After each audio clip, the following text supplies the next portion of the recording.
Hello दोस्तों, मैं हूं डॉक्टर शिवराज सिंह। स्वागत है आपका मेरे चैनल हिस्ट्री विद सिंह में। दोस्तों, आशा है आप लोग अच्छे से होंगे, बढ़िया अपनी पढ़ाई कर रहे होंगे। तो आइए आज जो है नया अध्याय शुरू करते हैं, अध्याय 3।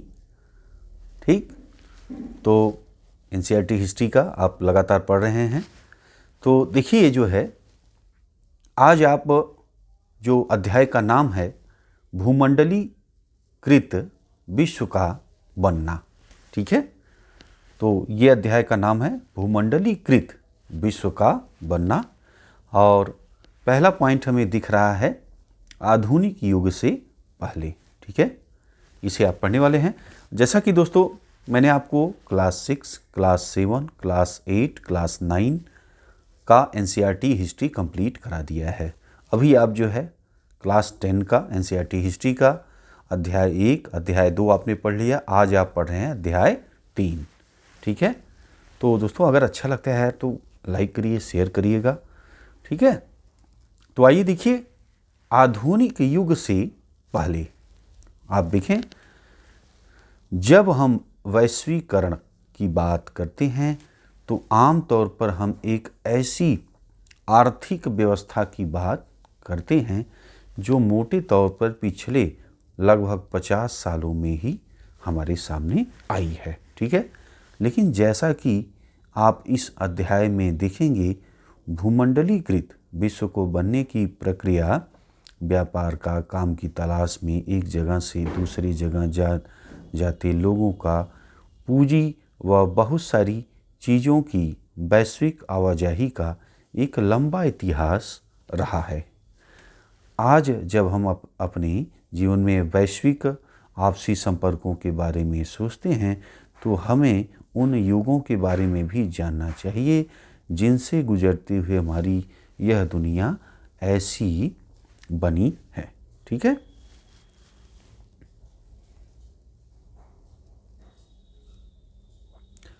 आगे देखें।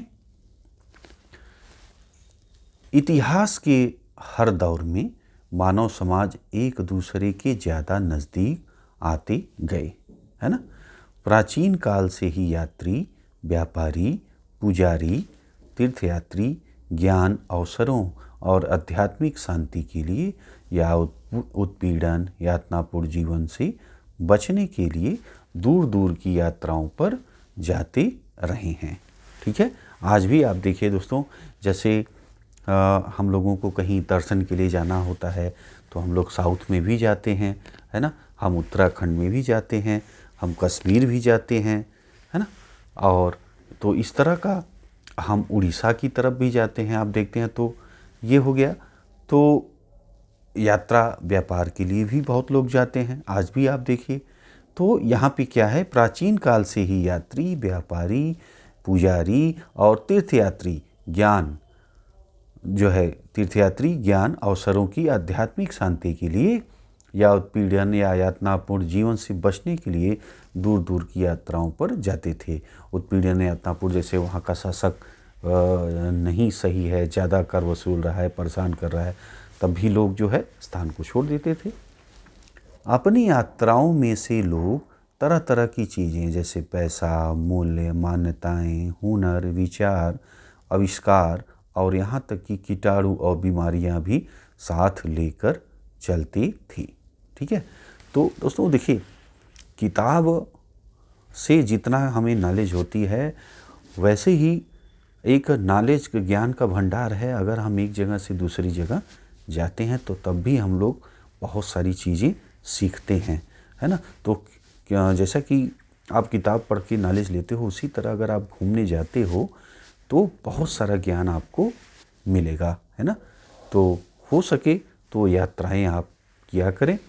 और इतिहास के विद्यार्थी हैं तो थोड़ा सा जो हिस्टोरिकल प्लेस है उसे आप ज़रूर घूमने के प्रयास करें। वहाँ आप जाएंगे, चीज़ें देखेंगे।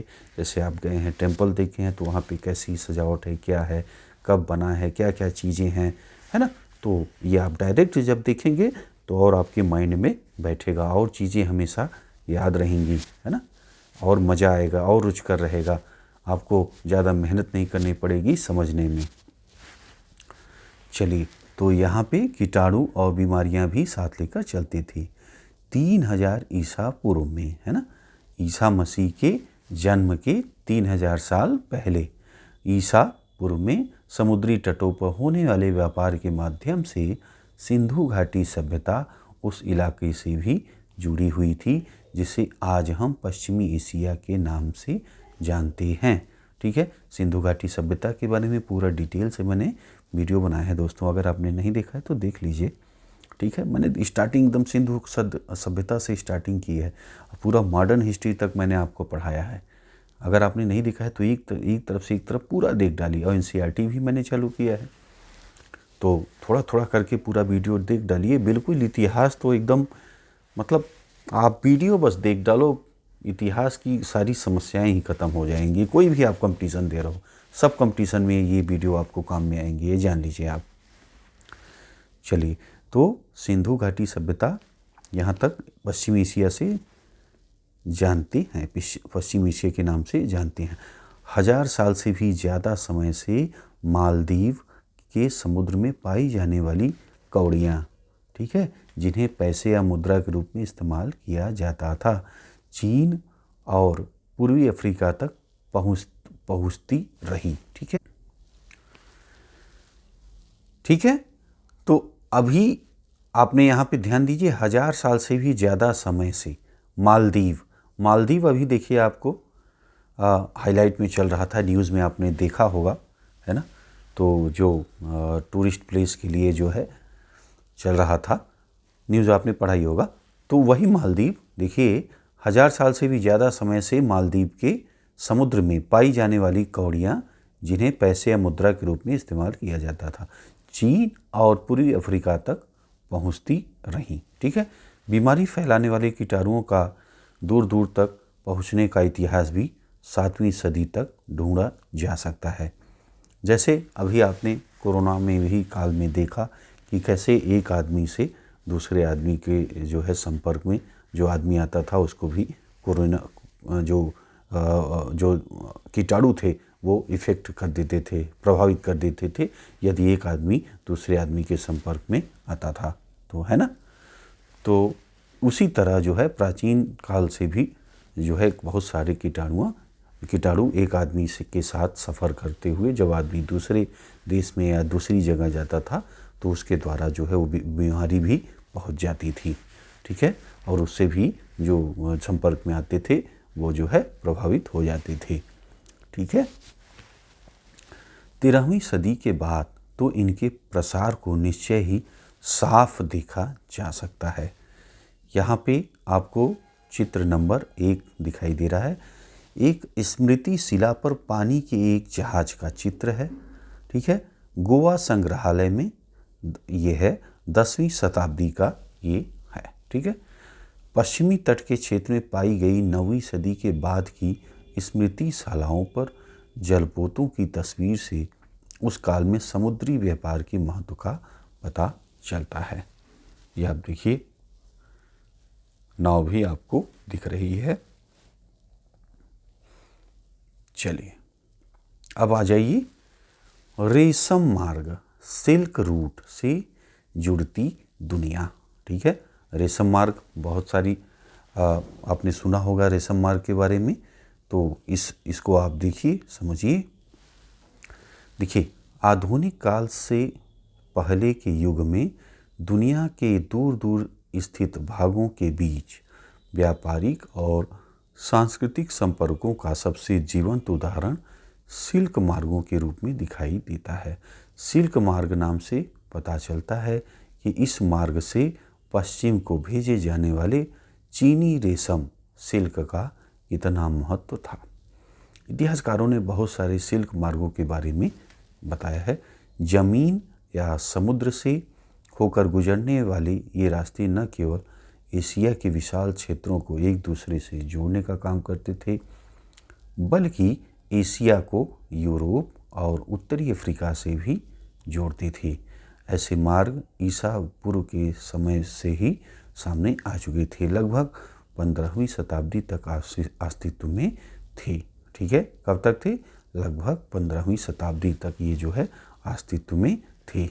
ठीक है, और ये जो है ध्यान दीजिए, ज़मीन या समुद्र से होकर गुजरने वाले ये रास्ते, ठीक है, ये ज़मीन से भी होकर गुजरता था और समुद्र से भी होकर गुजरते थे। आगे देखिए, इसी रास्ते से चीनी पाटरी जाती थी और इसी रास्ते से भारत व दक्षिण एशिया के कपड़े, मसाले दुनिया के दूसरे भागों में पहुँचते थे। वापसी में सोने चांदी जैसी कीमती धातुएं यूरोप से एशिया पहुँचती थी। ठीक, व्यापार और सांस्कृतिक आदान प्रदान दोनों प्रक्रियाएं साथ साथ चलती थी। शुरुआती काल में ईसाई मिशनरी निश्चय ही इसी मार्ग से एशिया में आते होंगे। कुछ सदी बाद मुस्लिम धर्मोपदेशक भी इसी रास्ते से दुनिया में फैले। इससे भी बहुत पहले पूर्वी भारत में उपजा बौद्ध धर्म सिल्क मार्ग की विविध शाखाओं से ही कई दिशाओं में फैल चुका था। ठीक है, और देखिए चित्र नंबर दोस्तों यहाँ पे आप देख रहे हो 2, यहाँ पे आप चित्र देख रहे हैं। चीन की एक गुफा पेंटिंग में दर्शाया गया है सिल्क मार्ग। 8वीं सदी गुफा 217 मोगाओ गाटोज गंसू चीन में ये जो है।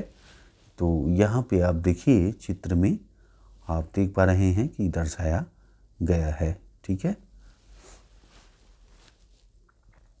चलिए आगे देखें आप। भोजन की यात्रा, अगला पॉइंट देखिए। बड़ा ही दोस्तों जो है एनसीईआरटी बड़ा मज़ेदार किताब है, जान लीजिए। बहुत सारी नॉलेज भी दे देता है और बड़ी अच्छी से समझाया हुआ है। बस आप, मैं पढ़ते जा रहा हूँ, बोलते जा रहा हूँ, आप बस ध्यान से सुन लीजिए ना। बिल्कुल एनसीईआरटी में कुछ है नहीं और बहुत अच्छे से आपकी नॉलेज बढ़ जाएगी, है ना। तो बस ध्यान से आप लोग सुनते रहिएगा। अगर आपको ब्रेक लेना है तो थोड़ा सा आप लोग जो है वीडियो को रोक करके अपना पानी उनी पी लीजिए और फिर जो है ऑन कर लीजिए, है ना। तो सुनते रहिए, बस सुनते जाइए, बहुत बढ़िया आपका इतिहास तैयार होगा। एनसीईआरटी बहुत ही सरल किताब है ना। देखिए अब भोजन की यात्रा, स्पैघेत्ती और आलू, इसे आप देखिए। हमारे खाद्य पदार्थ दूसरे देशों के बीच सांस्कृतिक आदान प्रदान के कई उदाहरण पेश करते हैं। जब भी व्यापारी और मुसाफिर किसी नए देश में जाती थी, जाने अनजाने वहाँ नई फसलों के बीज बो आती थी। संभव है कि दुनिया के विभिन्न भागों में मिलने वाले झटपट तैयार होने वाले जो है खाद्य पदार्थों के भी साझा स्रोत रहे हों। आइए स्पैघेत्ती और नूडल्स का ही उदाहरण लें। माना जाता है कि नूडल्स चीन से पश्चिम में पहुँचे और वहाँ उन्हीं से स्पैघेत्ती का जन्म हुआ। यह संभव है कि पास्ता अरब यात्रियों के साथ 5वीं सदी में सिसिली पहुँचा, जो अब इटली का ही एक टापू है। इसी तरह के आहार भारत और जापान में भी पाए जाते हैं। इसलिए हो सकता है कि हम कभी यह न जान सकें कि उनका जन्म कैसे हुआ, फिर भी इन अनुमानों के आधार पर इतना ज़रूर कहा जा सकता है कि आधुनिक काल से पहले भी दूर देशों के बीच सांस्कृतिक लेन देन चल रहा होगा, है ना। तो यहाँ पे एक चित्र आप लोग दोस्तों देख लो। यहाँ पे चित्र नंबर 3 है। वेनिस एवं पूर्वी विश्व से आए व्यापारी चीज़ों की अदला बदली करते हुए।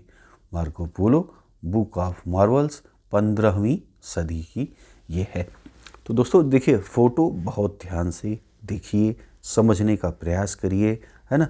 फ़ोटो वीडियो बहुत सारी जो है कहानियाँ कह डालती हैं, है ना। तो देखिए यहाँ पे अदला बदली व्यापारी कर रहे हैं। यहाँ पे देखिए एक व्यापारी अंदर भी ले जा रहा है। ये देखिए ये क्या हाथ में लिया है, देखिए कारपेट जैसा कुछ ले रहा है। और ये देखिए अनाज लिया हुआ है ना। तो अदला बदली यहाँ पे हो रही है। नाव यहाँ पे आप देख रहे हैं, है ना। ड्रेस हो साहब देखिए कैसे पहने हुए हैं व्यापारी, है ना। चलिए आ जाइए इधर। आलू, सोया, मूंगफली, मक्का, टमाटर, मिर्च, शकरकंद और ऐसे ही बहुत सारे दूसरे खाद्य पदार्थ लगभग 500 साल पहले हमारे पूर्वजों के पास नहीं थे।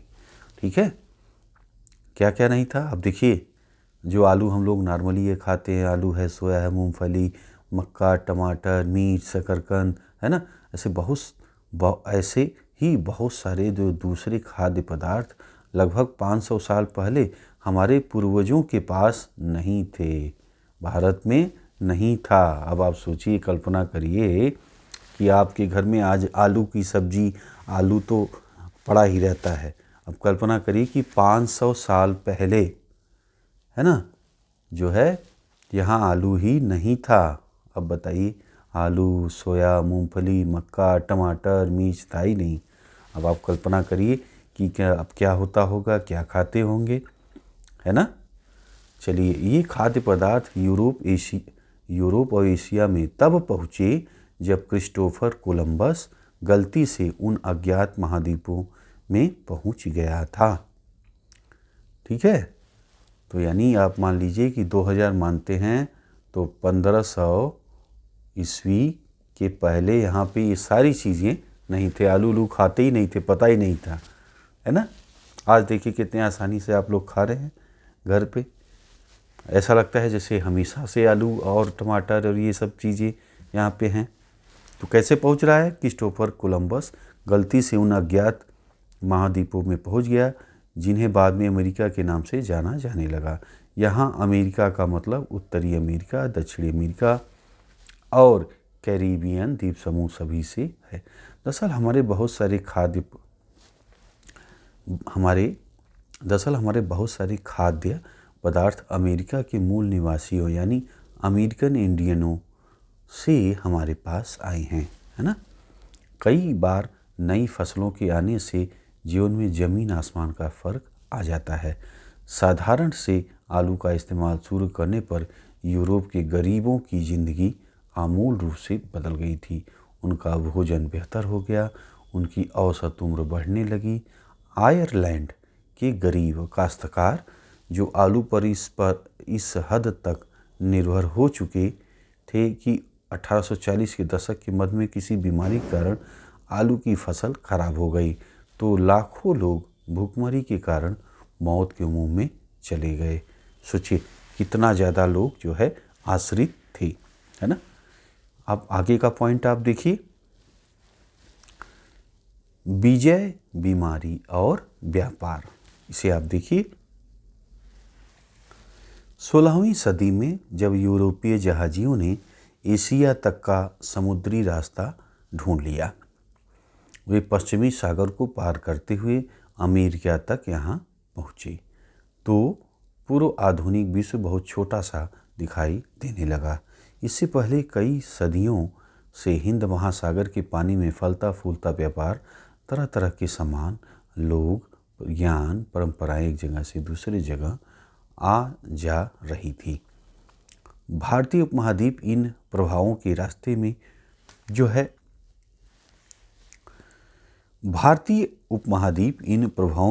में एक अहम बिंदु था। पूरे नेटवर्क में इस इलाके का भारी महत्व था। यूरोपियों के दाखिले से यह आवाजाही और बढ़ने लगी। इन प्रवाहों की दिशा में यूरोप की तरफ भी मुड़ने लगी, है ना। यहाँ पे आप लोग देखो दोस्तों, चित्र नंबर 4 आपको दिखाई दे रहा है ना। एक औरत यहाँ पे आप देख रहे हैं खुदाई करती हुई, और ये देखिए बच्चे इधर जो है और आदमी बैठे हुए हैं। बहुत जो है निराशाजनक स्थिति में दिखाई दे रहे हैं, आप देख रहे हैं, है ना। तो ये चित्र जो है आयरलैंड में आलू अकाल इलस्ट्रेटेड लंदन न्यूज़ 1849 का है। फसल कट जाने के बाद बचे खुचे आलूओं की उम्मीद में खेत की मिट्टी खोदते ये बच्चे आप देख रहे हैं यहाँ पे, है ना। और 1845 से 1849 के बीच पड़े भयानक आयरिश आलू अकाल के दौरान आयरलैंड के लगभग, ये देखिए कितनी मात्रा है, 10 लाख लोग भूखमरी के कारण मारे गए थे। सोचिए कि आलू में कितना दम है। आज आपको पता लग रहा होगा कि आलू नहीं था, 10 लाख लोग जो है मारे गए, क्योंकि ये सस्ता था, गरीबों को आसानी से उपलब्ध हो जाता था। ठीक है, और इससे दुगने लोग काम की तलाश में घर बार छोड़कर दूसरे इलाकों में चले गए, है ना। तो आप लोग अब समझ गए ना कि कोई चीज़ भी हल्के में आप मत लीजिए, है ना। सबका हर छोटी चीज़ का बहुत ही महत्वपूर्ण स्थान है ना। चलिए, अपनी खोज से पहले लाखों साल से अमेरिका का दुनिया से कोई संपर्क नहीं था, लेकिन 16वीं सदी से उसकी विशाल भूमि और बेहिसाब फसलें व खनिज पदार्थ हर दिशा में जीवन का रूप रंग बदलने लगे। आज के पेरू, मैक्सिको में मौजूद खानों से निकलने वाले कीमती धातुओं, खासतौर से चांदी, ने भी यूरोप की संपदा को बढ़ाया। पश्चिम एशिया के साथ होने वाली उसके व्यापार की गति प्रदान की। ठीक है, प्रदान की। 17वीं सदी के आते आते पूरे यूरोप में दक्षिण अमेरिका की धन संपदा के बारे में तरह तरह के किस्से बनने लगे थे। इन्हीं किंवदंतियों के बदौलत वहाँ के लोग एल डोराडो को सोने का शहर मानने लगे और उसकी खोज में बहुत सारे खोजी अभियान शुरू किए गए, है ना। चलिए, 16वीं सदी के मध्य तक आते आते पुर्तगाली स्पेनिश सेनाओं की विजय का सिलसिला शुरू हो चुका था। उन्होंने अमेरिका को उपनिवेश बनाना शुरू कर दिया। यूरोपीय सेनाएं केवल अपनी सैनिक ताकत के दम पर नहीं जीती थी। स्पेनिश विजेताओं के सबसे शक्तिशाली हथियारों में परंपरागत किसी का सैनिक हथियार तो कोई था ही नहीं, है ना। ठीक है, यह हथियार तो चेचक जैसे कीटाणु थे जो स्पेनिश सैनिकों और अफसरों के साथ वहां पहुंचे थे। लाखों साल से दुनिया से अलग थलग रहने के कारण अमेरिका के लोगों के शरीर में यूरोप से आने वाली इन बीमारियों से बचने की रोग प्रतिरोधी क्षमता नहीं थी। देख रहे हैं, सोच रहे हैं। तो जो है, जैसे आपने अभी बताया, मैंने कोरोना का जिक्र आपसे किया कि कैसे जो है वो आया, और प्रतिरोधक क्षमता जिसकी मान लीजिए मजबूत थी वो तो चला, और जो कमज़ोर था आपने देखा कि क्या घटनाएं हुई, है ना। अब यहाँ पे एक शब्द आपने देखा, जैविक युद्ध। ये क्या है, इसे आप देखिए, समझिए। न्यू इंग्लैंड स्थित मैसाचुसेट्स बे कॉलोनी के पहले गवर्नर जॉन विनथॉर्प ने मई 1634 ईस्वी में लिखा था कि छोटी चेचक उपनिवेशकारों के लिए ईश्वर का वरदान है। देशी जनता छोटी चेचक के कारण लगभग पूरी तरह खत्म हो चुकी थी। इस तरह परमेश्वर ने हमारी मिल्कियत पर हमें मालिकाना दे दिया। देख रहे हैं। तो भैया ये लोग जो है चेचक आदि ले गए, लड़ना भी नहीं पड़ा, और इनकी जो चेचक की बीमारी वहाँ फैला है, और उससे जो है ये तो लड़ रहे थे, इनके पास प्रतिरोधक क्षमता बनी हुई थी। और जहाँ आपने देखा कि अमेरिका जहाँ पे पूरी दुनिया से अलग थलग पड़े थे, उनकी रोग प्रतिरोधी क्षमता नहीं थी, वो जो है काफ़ी मात्रा में, जैसा कि आप देख रहे हैं, कि ख़त्म हो गए इस बीमारी से। यानी गोली भी नहीं चलानी पड़ी और कब्जा हो गया इनका। चलिए आगे देखें आप। फलस्वरूप इस नए स्थान पर चेचक बहुत मारक साबित हुई। ठीक, एक बार संक्रमण शुरू होने के बाद तो यह बीमारी पूरे महाद्वीप में फैल गई। जहां यूरोपीय लोग नहीं पहुंचे थे, वहां के लोग भी इसकी चपेट में आने लगे।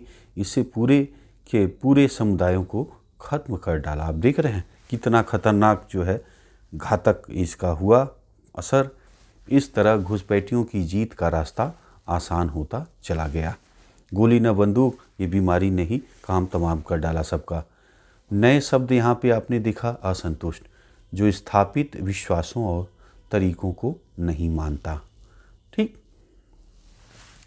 बंदूकों को खरीदकर या छीनकर हमलावरों के खिलाफ भी इस्तेमाल किया जा सकता है, पर चेचक जैसी बीमारी के मामले में तो ऐसा नहीं किया जा सकता था, क्योंकि हमलावरों के पास उससे बचाव का तरीका भी था और उनके शरीर में रोग प्रतिरोधी क्षमता भी विकसित हो चुकी थी। ठीक है भाई, ये बहुत दिनों से झेल रहे थे तो प्रतिरोधक क्षमता इनकी मजबूत थी, है ना। तो अब क्या आप देख रहे हैं कि भाई बंदूक इत्यादि अगर चलाएं तो वहाँ की जनता छोड़ भी सकती है, ये बीमारी से कैसे बचें, ये इसमें क्या करें। इसलिए जो है एक तरफा लड़ाई हो थी कि भैया इनकी प्रतिरोधक क्षमता मजबूत है, ये तो हमेशा से झेलते आ रहे हैं इसको, तो मजबूत थी और ये जो है विजय पाए। आगे देखें, 19वीं सदी तक यूरोप में गरीब और भूख का ही साम्राज्य था। गरीबी और भूख का ही साम्राज्य था।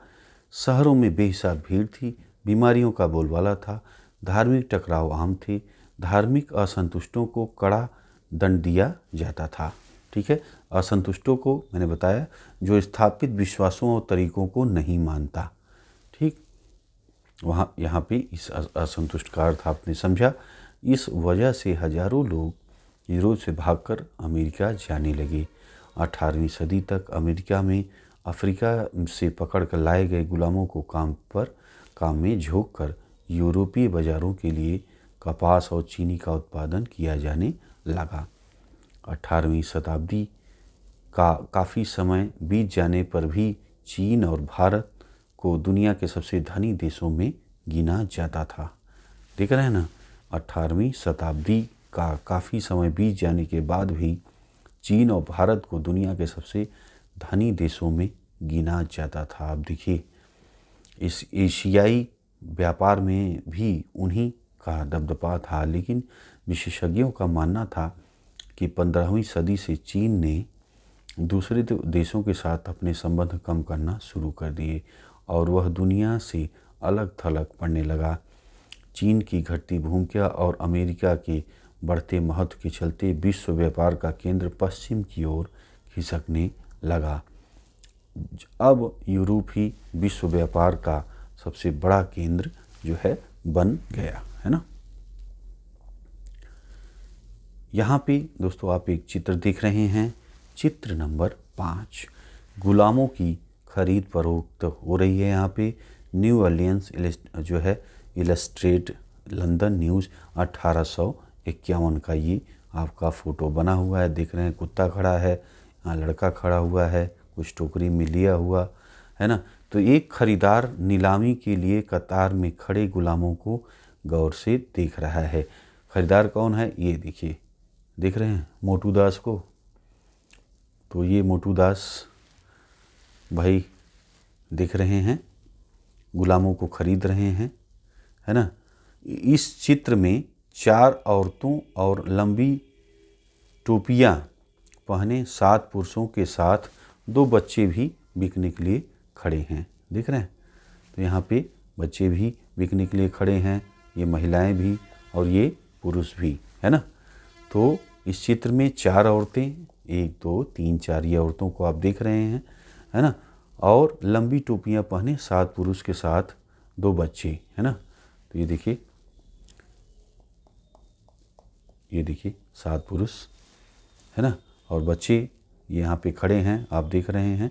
तो बिकने के लिए खड़े हैं। कीमत पाने के लिए गुलामों को अक्सर बढ़िया कपड़े पहनाकर बाज़ार में लाया जाता था। आप सोचिए कि क्या हो रहा है यहाँ पे आपका आदमी औरतें बिक रही हैं, दिख रहे हैं, जैसे भेड़ बकरियों की तरह बिक रहे हैं। क्या कंडीशन उस समय थी, आप समझ पा रहे होंगे।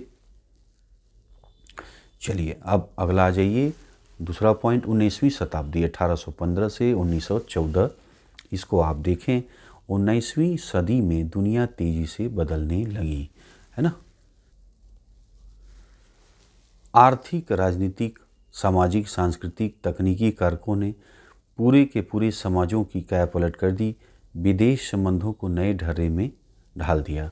अर्थशास्त्रियों ने अंतर्राष्ट्रीय आर्थिक विनिमय में 3 तरह की गतियों या प्रवाहों का उल्लेख किया। इनमें पहला प्रवाह व्यापार का होता है, जो 19वीं सदी में मुख्य रूप से वस्तुओं जैसे कपड़ा या गेहूं के व्यापार तक ही सीमित था। दूसरा श्रम का प्रवाह होता है।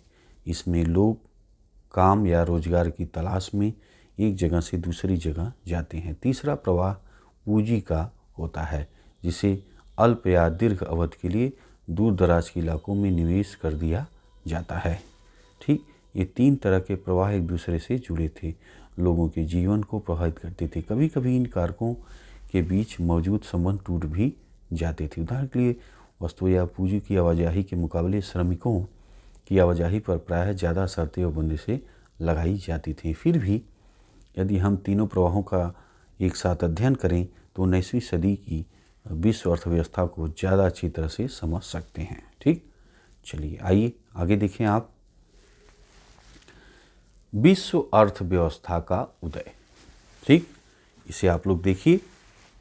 इस विषय को समझने के लिए सबसे पहले औद्योगिक यूरोप, खाद्य उत्पादन और उपभोग के बदलते रुझानों पर विचार करें तो बेहतर होगा। सामान्य रूप से सभी देश भोजन के मामले में आत्मनिर्भर होने का प्रयास करते रहे हैं। ठीक, लेकिन 19वीं सदी के ब्रिटेन की बात अलग थी। 19वीं सदी यानी 1800 ईस्वी, ठीक, अलग थी। अगर उस समय ब्रिटेन खाद्य आत्मनिर्भरता के रास्ते पर चलता तो वहाँ के लोगों का जीवन स्तर गिर जाता। ठीक, और सामाजिक तनाव फैलता। आइए देखें कि इस आशंका के पीछे क्या कारण थे। 18वीं सदी के आखिरी दशकों में ब्रिटेन की आबादी तेजी से बढ़ने लगी। ठीक, लगी थी। नतीजा देश में भोजन की मांग में मांग भी बढ़ी। जैसे जैसे शहर फैले और उद्योग बढ़ने लगे, कृषि उत्पादों की मांग भी बढ़ने लगी। कृषि उत्पाद महंगे होने लगे। ठीक है। दूसरी तरफ बड़े भूस्वामियों के दबाव में सरकार ने मक्का के आयात पर भी पाबंदी लगा दी। जिन कानूनों के सहारे सरकार ने यह पाबंदी लागू की थी उसे कार्न लॉ कहा जाता था। खाद्य पदार्थों की ऊंची कीमतों से परेशान उद्योगपतियों और शहरी बासिंदों ने सरकार को मजबूर कर दिया कि वो कार्न लॉ को फौरन समाप्त कर दें। ठीक, कार्न लॉ के निरस्त हो जाने के बाद बहुत कम कीमत पर खाद्य पदार्थों का आयात किया जाने लगा। आयातित खाद्य पदार्थों की लागत ब्रिटेन में पैदा होने वाले खाद्य पदार्थों से भी कम थी। फलस्वरूप ब्रिटिश किसानों की हालत बिगड़ने लगी। वे आयातित माल की कीमत का मुकाबला नहीं कर सकते थे। विशाल भूभागों पर खेती बंद हो गई। हजारों लोग बेरोजगार हो गए। गांव से उजड़ कर वे या तो शहरों या दूसरे देशों में जाने लगे। ठीक है, चलिए आगे देखें। जब खाद्य पदार्थों की कीमतों में गिरावट आई तो ब्रिटेन में उपभोग का स्तर बढ़ गया। 19वीं सदी के मध्य में ब्रिटेन की औद्योगिक प्रगति काफ़ी तेज रही, है ना। लोगों की आय में वृद्धि हुई, इससे लोगों की ज़रूरतें बढ़ी। ठीक, खाद्य पदार्थों का और भी ज़्यादा मात्रा में आयात होने लगा। पूर्वी यूरोप, रूस, अमेरिका, ऑस्ट्रेलिया, दुनिया के हर हिस्से से ब्रिटेन का पेट भरने के लिए ज़मीनों को साफ करके खेती की जाने लगी। खेती के लिए ज़मीन को साफ कर देना ही काफ़ी नहीं था। खेतिहर इलाकों को बंदरगाहों से जोड़ने के लिए रेलवे की भी ज़रूरत थी। ज़्यादा तादाद में माल ढुलाई के लिए नई गोदियाँ बनाना, पुरानी गोदियों को फैलाना ज़रूरी था। नई ज़मीनों पर खेती करने के लिए यह आवश्यक था कि दूसरे इलाकों के लोग वहाँ आकर बसें। यही यानी नए घर बनाना, नई बस्तियाँ बसाना भी ज़रूरी था। सारे कामों के लिए पूंजी और श्रम की ज़रूरत थी। इसके लिए लंदन जैसे वित्तीय केंद्रों में पूंजी आने लगी। अमेरिका, ऑस्ट्रेलिया जैसे जिन स्थानों पर मज़दूरों की कमी थी वहाँ लोगों को ले जाकर बसाया जाने लगा, यानी श्रम का प्रवाह होने लगा। ठीक, 19वीं सदी में यूरोप के लगभग 5 करोड़ लोग अमेरिका और ऑस्ट्रेलिया में जाकर बस गए। ठीक, माना जाता है कि पूरी दुनिया में लगभग 15 करोड़ लोग बेहतर भविष्य की चाह में अपने घर बार छोड़कर दूर दूर के देशों में जाकर काम करने लगे थे। यहाँ पे आप चित्र नंबर 6 देख रहे हैं, अमेरिका को रवाना होते अप्रवासियों से लदे जहाज का चित्र। ये देख रहे हैं, सब लदे हुए हैं जहाज पे, ये देखिए।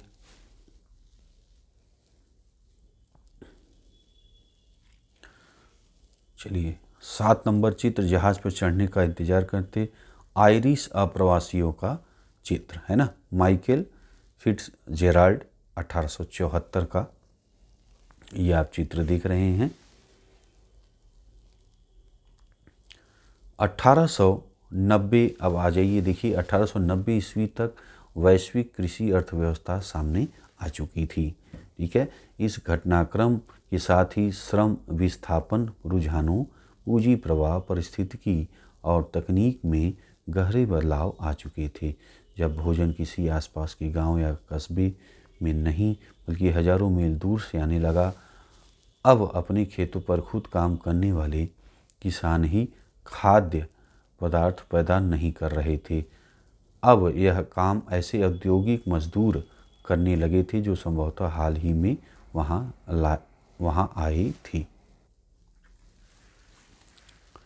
और ऐसे खेतों में काम कर रहे थे जहाँ महज एक पीढ़ी पहले ठेठ जंगल रहे होंगे। खाद्य पदार्थों को एक जगह से दूसरी जगह पहुँचाने के लिए रेलवे का इस्तेमाल किया जाता था। रेल का नेटवर्क इसी काम के लिए बिछाया गया था। पानी के जहाज़ों से इसे दूसरे देशों में पहुँचाया जाता था। इन जहाज़ों पर दक्षिण यूरोप, एशिया, अफ्रीका, कैरिबियाई द्वीप समूह के मजदूरों से बहुत कम वेतन पर काम कराया जाता था। ठीक है, आगे देखें। बहुत छोटे पैमाने पर ही सही, लेकिन इसी तरह नाटकीय बदलाव अपने यहाँ पंजाब में भी देख सकते हैं। यहाँ ब्रिटिश भारतीय सरकार ने अर्ध रेगिस्तानी परती ज़मीनों को उपजाऊ बनाने के लिए नहरों का जाल बिछा दिया ताकि निर्यात के लिए गेहूं और कपास की खेती की जा सके। नई नहरों की सिंचाई वाले इलाकों में पंजाब के अन्य स्थानों के लोगों को लाकर बसाया गया। उनकी बस्तियों को केनाल कॉलोनी, नहर बस्ती कहा जाता था। भोजन तो सिर्फ एक उदाहरण है, कुछ ऐसी ही कहानी कपास की भी रही है जिसकी दुनिया भर में बड़े पैमाने पर खेती की जाने लगी थी ताकि ब्रिटिश कपड़ा मिलों की मांग को पूरा किया जा सके। रबड़ की कहानी भी इससे अलग नहीं है। विभिन्न चीज़ों के उत्पादन में विभिन्न इलाकों ने इतनी महारत हासिल कर ली थी। 1820 ईस्वी से 1914 ईस्वी के बीच विश्व व्यापार में 25 से 40 गुना वृद्धि हो चुकी थी। इस व्यापार में लगभग 60% हिस्सा प्राथमिक उत्पादों यानी गेहूं और कपास जैसे कृषि उत्पादों या कोयले जैसे खनिज पदार्थों का था। ठीक, आगे देखें। तकनीक की भूमिका, इसे आप देखिए। इस घटनाक्रम में तकनीक की क्या भूमिका रही? रेलवे, भाप के जहाज, टेलीग्राफ, ये सब तकनीकी बदलाव का महत्वपूर्ण रहे। उनके बिना 19वीं सदी में आए परिवर्तनों की कल्पना नहीं की जा सकती। तकनीकी प्रगति अक्सर चौतरफा सामाजिक, राजनीतिक, आर्थिक कारकों का परिणाम भी होती है। उदाहरण के लिए औपनिवेशीकरण के कारण यातायात और परिवहन साधनों में भारी सुधार किए गए। तेज चलने वाली रेलगाड़ियाँ बनी, बोगियों का भार कम किया, जलपोतों का आकार बढ़ा जिससे किसी भी उत्पाद के खेतों में दूर दूर के बाज़ारों में कम लागत पर ज़्यादा आसानी से पहुंचाया जा सके। ठीक, आगे देखें। चित्र नंबर 8 यहाँ पे देख रहे हैं, द स्मिथ फील्ड क्लब पशु बाजार। यहाँ पे आप देख रहे हैं पूरा, और ये 1851 का चित्र है। मेलों में किसान अपने पालतू जानवर लाते थे जिनकी यहाँ वहाँ खरीद फरोख्त की जाती थी। स्मिथफील्ड में लंदन का सबसे पुराना पशु बाजार था। 19वीं सदी के मध्य में स्मिथफील्ड के पास एक विशाल मुर्गी एवं मांस बाजार खोला गया, जहाँ से देश के सभी बड़े मांस आपूर्ति केंद्रों को रेलवे लाइनें जाती थी। ठीक, आगे देखें। मांस उत्पादों के व्यापार से इस प्रक्रिया का अंदाज़ा मिलता है। 1870 ईस्वी के दशक तक अमेरिका से यूरोप को मांस का निर्यात नहीं किया जाता था।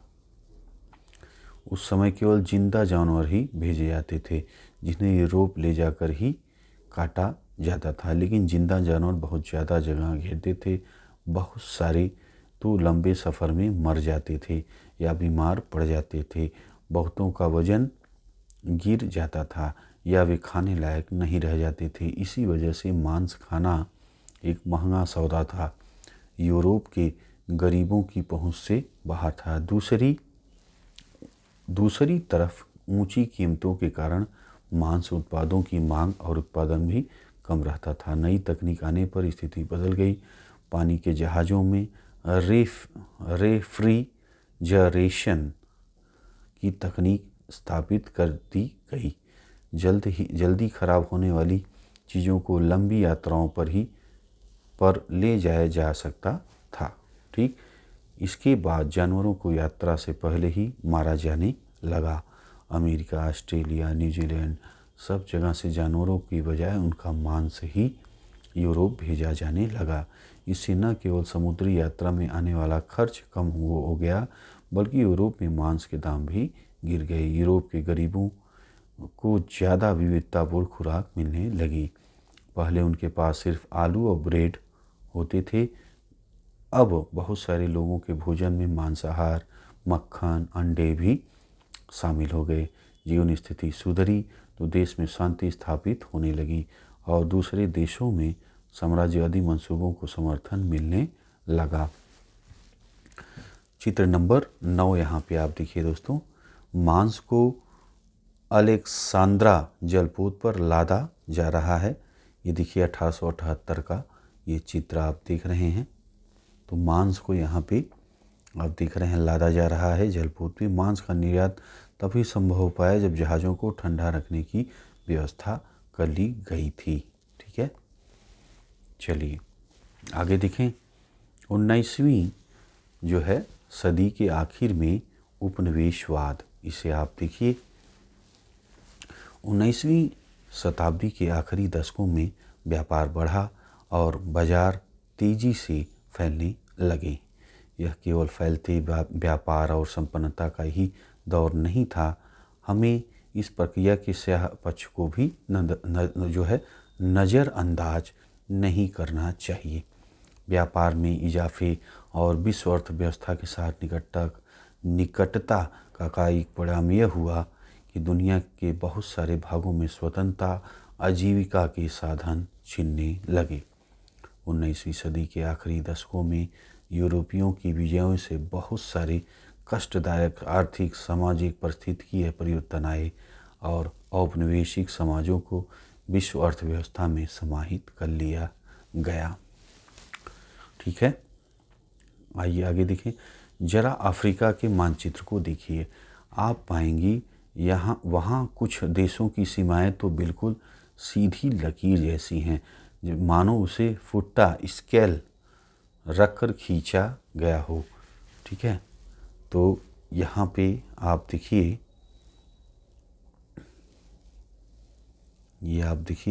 ये आपका है 19वीं सदी के आखिर में औपनिवेशिक अफ्रीका का ये मानचित्र है। ठीक है, ये देखिए। तो जो बता रहे हैं कि स्केल की तरह कुछ गए हैं। तो आइए आगे पढ़ें, अभी और क्लियर होगा आपका। दुर्भाग्यवश वहाँ भी खींचा गया हो। दुर्भाग्यवश यही हुआ भी था। अफ्रीका पर कब्जे की कोशिश में लगी प्रतिद्वंदी यूरोपीय ताकतों ने अपने अपने इलाके बांटने के लिए प्रायः इसी तरीके का सहारा लिया। 1885 में यूरोप के ताकतवर देशों की बर्लिन में एक बैठक हुई, जिसमें अफ्रीका के नक्शे पर इसी तरह लकीर खींचकर जो है उसको आपस में बांट लिया गया।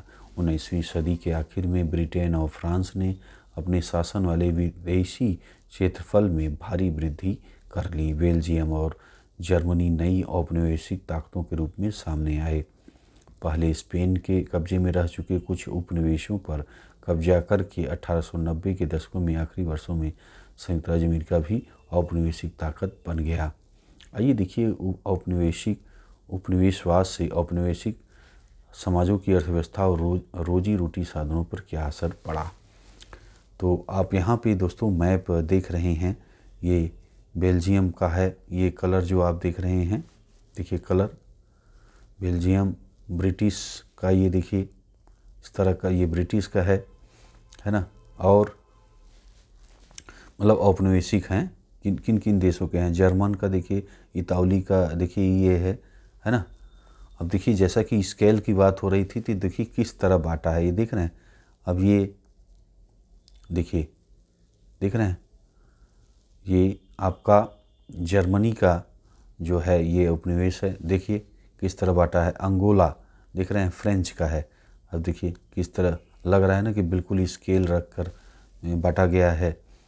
और देखिए, और आप देखिए, ये देखिए लिबिया, आप देखिए है ना, लिबिया जो है इतावली है ना। अब ये देखिए किस तरह यहाँ पे दिख रहे हैं ना, ये देखिए। तो इस तरह ये आप देख पा रहे हैं अफ्रीका का मानचित्र जो है, जो उपनिवेश हैं। जैसे देखिए बेल्जियम का ये कलर है, ब्रिटिश, फ्रेंच, जर्मन, इतावली, पुर्तगाली, स्पेनिश, ब्रिटिश डोमिनियन, स्वतंत्र राज्य, ये देखिए इसी कलर में है। और यहाँ पे आपको आप देख पा रहे हैं, देख रहे हैं ना, ये देखिए। ठीक, तो आप वीडियो रोक करके आप देखना चाहें तो देख लीजिएगा। चलिए अब आ जाइए बॉक्स नंबर 2। यहाँ पे दोस्तों आप देख रहे हैं मध्य अफ्रीका के सर हेनरी मार्टन स्टैनली एक पत्रकार और खोजी थे।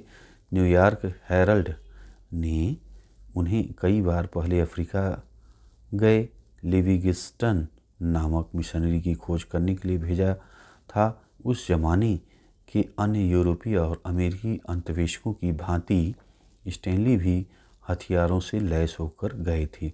उन्होंने वहां जाकर स्थानीय शिकारियों, योद्धाओं, मजदूरों को इकट्ठा किया, स्थानीय कबीलों के साथ लड़ाइयाँ लड़ी, अफ्रीकी भूदृश्य के पड़ताल और विभिन्न इलाकों के नक्शे बनाए। बाद में इन खोजों और अन्वेषणों से अफ्रीका को जीतने में मदद मिली। ऐसे भौगोलिक अन्वेषण केवल वैज्ञानिक जानकारियाँ इकट्ठा करने की सामान्य इच्छा से प्रेरित नहीं होते थे, उनका साम्राज्यवादी योजनाओं से सीधा संबंध होता था।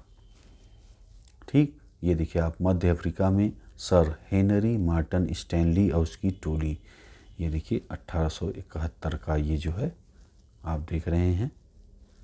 ठीक, अब उनकी टोलियों को देख लीजिए और हेनरी मार्टन स्टैनली इधर दिख रहे हैं आपको। चलिए अब आ जाइए, अगला पॉइंट है रिंडर पेस्ट या मवेशी प्लेग। अब इसे आप समझिए। अफ्रीका में 1890 के दशक में रिंडर पेस्ट नामक बीमारी बहुत तेज़ी से फैल गई। ठीक है, समय क्या है 1890 ईस्वी का, है ना। मवेशियों में प्लेग की तरह फैलने वाली इस बीमारी से लोगों की आजीविका और स्थानीय अर्थव्यवस्था पर गहरा असर पड़ा। ठीक, यह इस बात का अच्छा उदाहरण है कि औपनिवेशिक समाजों पर यूरोपीय साम्राज्यवादी ताकतों के प्रभाव से बड़े पैमाने पर क्या असर पड़े। इस उदाहरण से पता चलता है कि हमलों और विजयों के इस युग में दुर्घटनावश फैल गई मवेशियों की बीमारी ने हजारों लोगों का जीवन व भाग्य बदल कर रख दिया और दुनिया के साथ उसके संबंधों को नई शक्ल में ढाल दिया। यहाँ पे आप चित्र देख रहे हैं दोस्तों, चित्र नंबर 12, ट्रांसवाल स्वर्ण खानों तक आवागमन। ये देखिए 1887 का ये फ़ोटो आप देख रहे हैं। यहाँ पे देखिए एक घोड़ी जो है कहाँ तक पानी है, ये देखिए, और ये आदमी भी यहाँ पे रास्ता मेरे ख्याल से दिखाता हुआ, ये देखिए घोड़े को हाँकते हुए, है ना, और लोग बैठे हुए हैं इसमें।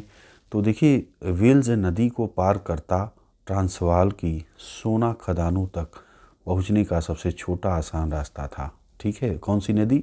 वेल्स नदी। ये जो आप देख रहे हैं विटवाट्स रेंड में सोने की खोज के बाद तो बीमारी और मौत की आशंका व रास्ते की कठिनाई के बावजूद यूरोप के लोग उस इलाके की ओर दौड़ पड़े।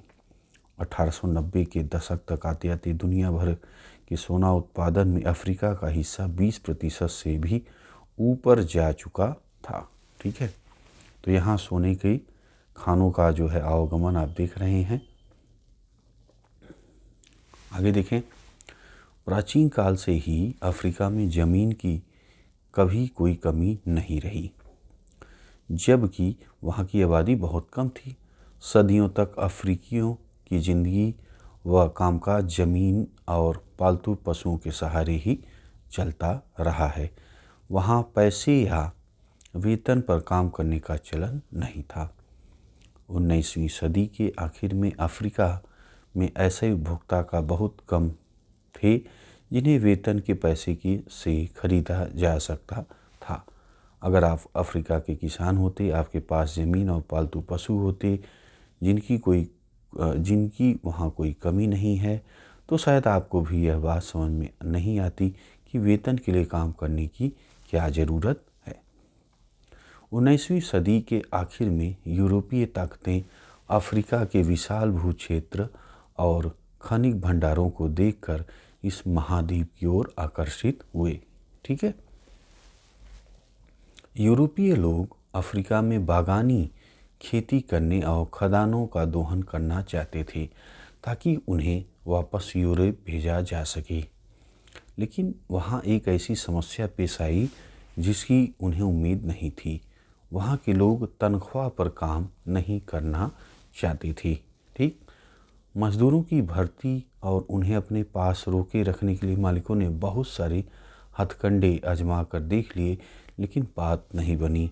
उन पर भारी भरकम कर लाद दिए गए, जिसका भुगतान केवल तभी किया जा सकता था जो है जब करदाता बागानों व खदानों में काम करता हो। काश्तकारों को उनकी ज़मीन से हटाने के लिए उत्तराधिकार कानून भी बदल दिया गया। नए कानून में यह व्यवस्था कर दी गई, अब परिवार के केवल एक ही सदस्य को पैतृक संपत्ति मिलेगी।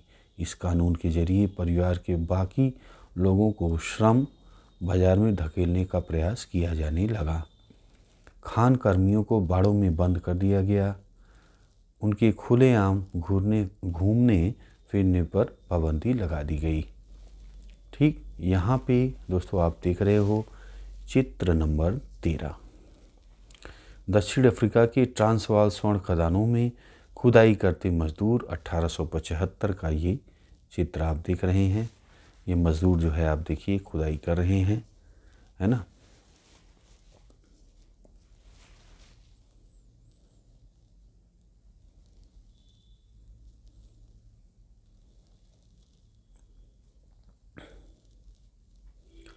अब देखिए अब क्या होता है आगे। तभी जो है वहाँ रिंडर पेस्ट नामक विनाशकारी पशु रोग फैल गया। लीजिए टर्निंग पॉइंट आ गया है। अफ्रीका में रिंडर पेस्ट नाम की बीमारी सबसे पहले 1880 के दशक के आखिरी सालों में दिखाई दी। उस समय पूर्वी अफ्रीका में एरिट्रिया पर हमला कर रहे इतालवी सैनिकों का पेट भरने के लिए एशियाई देशों से जानवर लाए जाते थे। यह बीमारी ब्रिटिश आधिपत्य वाले एशियाई देशों से आए उन्हीं जानवरों के जरिए यहाँ पहुँची थी। ठीक, अफ्रीका के पूर्वी हिस्से में महाद्वीप में दाखिल होने वाली यह बीमारी जंगल की आग की तरह पश्चिमी अफ्रीका की तरफ बढ़ने लगी। 1892 में अफ्रीका के अटलांटिक तट तक जा पहुंची। 5 साल बाद यह केप अफ्रीका का दूर दक्षिणी है ना तक भी पहुंच गई। रेंडर पेस्ट ने अपने रास्ते में आने वाले 90% मवेशियों को मौत की नींद सुला दिया। सोचिए कितनी बड़ी संख्या दोस्तों यहाँ पे है पशुओं की मरने की। अब क्या हो रहा है देखिए, पशुओं के खत्म हो जाने से अफ्रीकियों के रोजी रोटी के साधन ही खत्म हो गए। देख रहे हैं भाई, इनके पास जानवर थे, ज़मीन थी, तो कोई दिक्कत ही नहीं था। लेकिन अब देखिए समस्या दोस्तों जो है आ गई। पशु सारे इनके देख रहे हैं आप 90% तक पशु मर गए। अब जो है रोजी रोटी के साधन जो है इनके खत्म हो गए। अब इनके पास समस्या आ गई है। अपनी सत्ता को और मजबूत करने तथा अफ्रीकियों को श्रम बाजार में धकेलने के लिए वहाँ के बागान मालिकों, खान मालिकों और औपनिवेशिक सरकारों ने बचे खुचे पशु भी अपने कब्जों में ले लिए। बचे खुचे पशु संसाधनों पर कब्जे में यूरोपीय उपनिवेशकारों ने को पूरे अफ्रीका को जीतने व गुलाम बना लेने का बेहतरीन मौका हाथ लग गया था। 19वीं सदी की दुनिया के अन्य भागों पर पश्चिमी आक्रमण और विजय के परिणामों की ऐसी ही और भी कहानियाँ देखी जा सकती हैं। ठीक है, अगला देखिए, भारत से अनुबंधित श्रमिकों का जाना। अब इन्हें देखिए, भारत से अनुबंधित यानी जो गिरमिटिया भी इन्हें कहा जाता है, गिरमिटिया, ठीक है, श्रमिकों को ले जाया जाना भी 19वीं सदी की दुनिया की विविधता को जो है प्रतिबिंबित करता है। यह तेज आर्थिक वृद्धि के साथ जनता के कष्टों में वृद्धि, कुछ लोगों की आय में वृद्धि, दूसरों के लिए बेहिसाब गरीबी, कुछ क्षेत्रों में भारी तकनीकी प्रगति और दूसरे क्षेत्रों में उत्पीड़न के नए रूपों की इजाद की दुनिया थी। ठीक है, ध्यान दें दोस्तों एक बार फिर अच्छे से। भारत से अनुबंधित जो है श्रमिकों को ले जाया जाना भी 19वीं सदी की दुनिया की विविधता को प्रतिबिंबित करता है। यह तेज आर्थिक वृद्धि के साथ साथ जनता के कष्टों में वृद्धि, कुछ लोगों की आय में वृद्धि, दूसरों को बेहिसाब गरीबी, ठीक है, कुछ क्षेत्रों में भारी तकनीकी प्रगति और दूसरे क्षेत्रों में उत्पीड़न जैसे रूपों की इजाद की दुनिया ये आपका था। ठीक है, 19वीं सदी में भारत और चीन के लाखों मजदूरों को बागानों, खदानों, सड़क व रेलवे निर्माण परियोजनाओं में काम करने के लिए दूर दूर से देशों से लाया जाता था। भारतीय अनुबंधित श्रमिकों को खास तरह के अनुबंध या एग्रीमेंट के तहत ले जाया जाता था।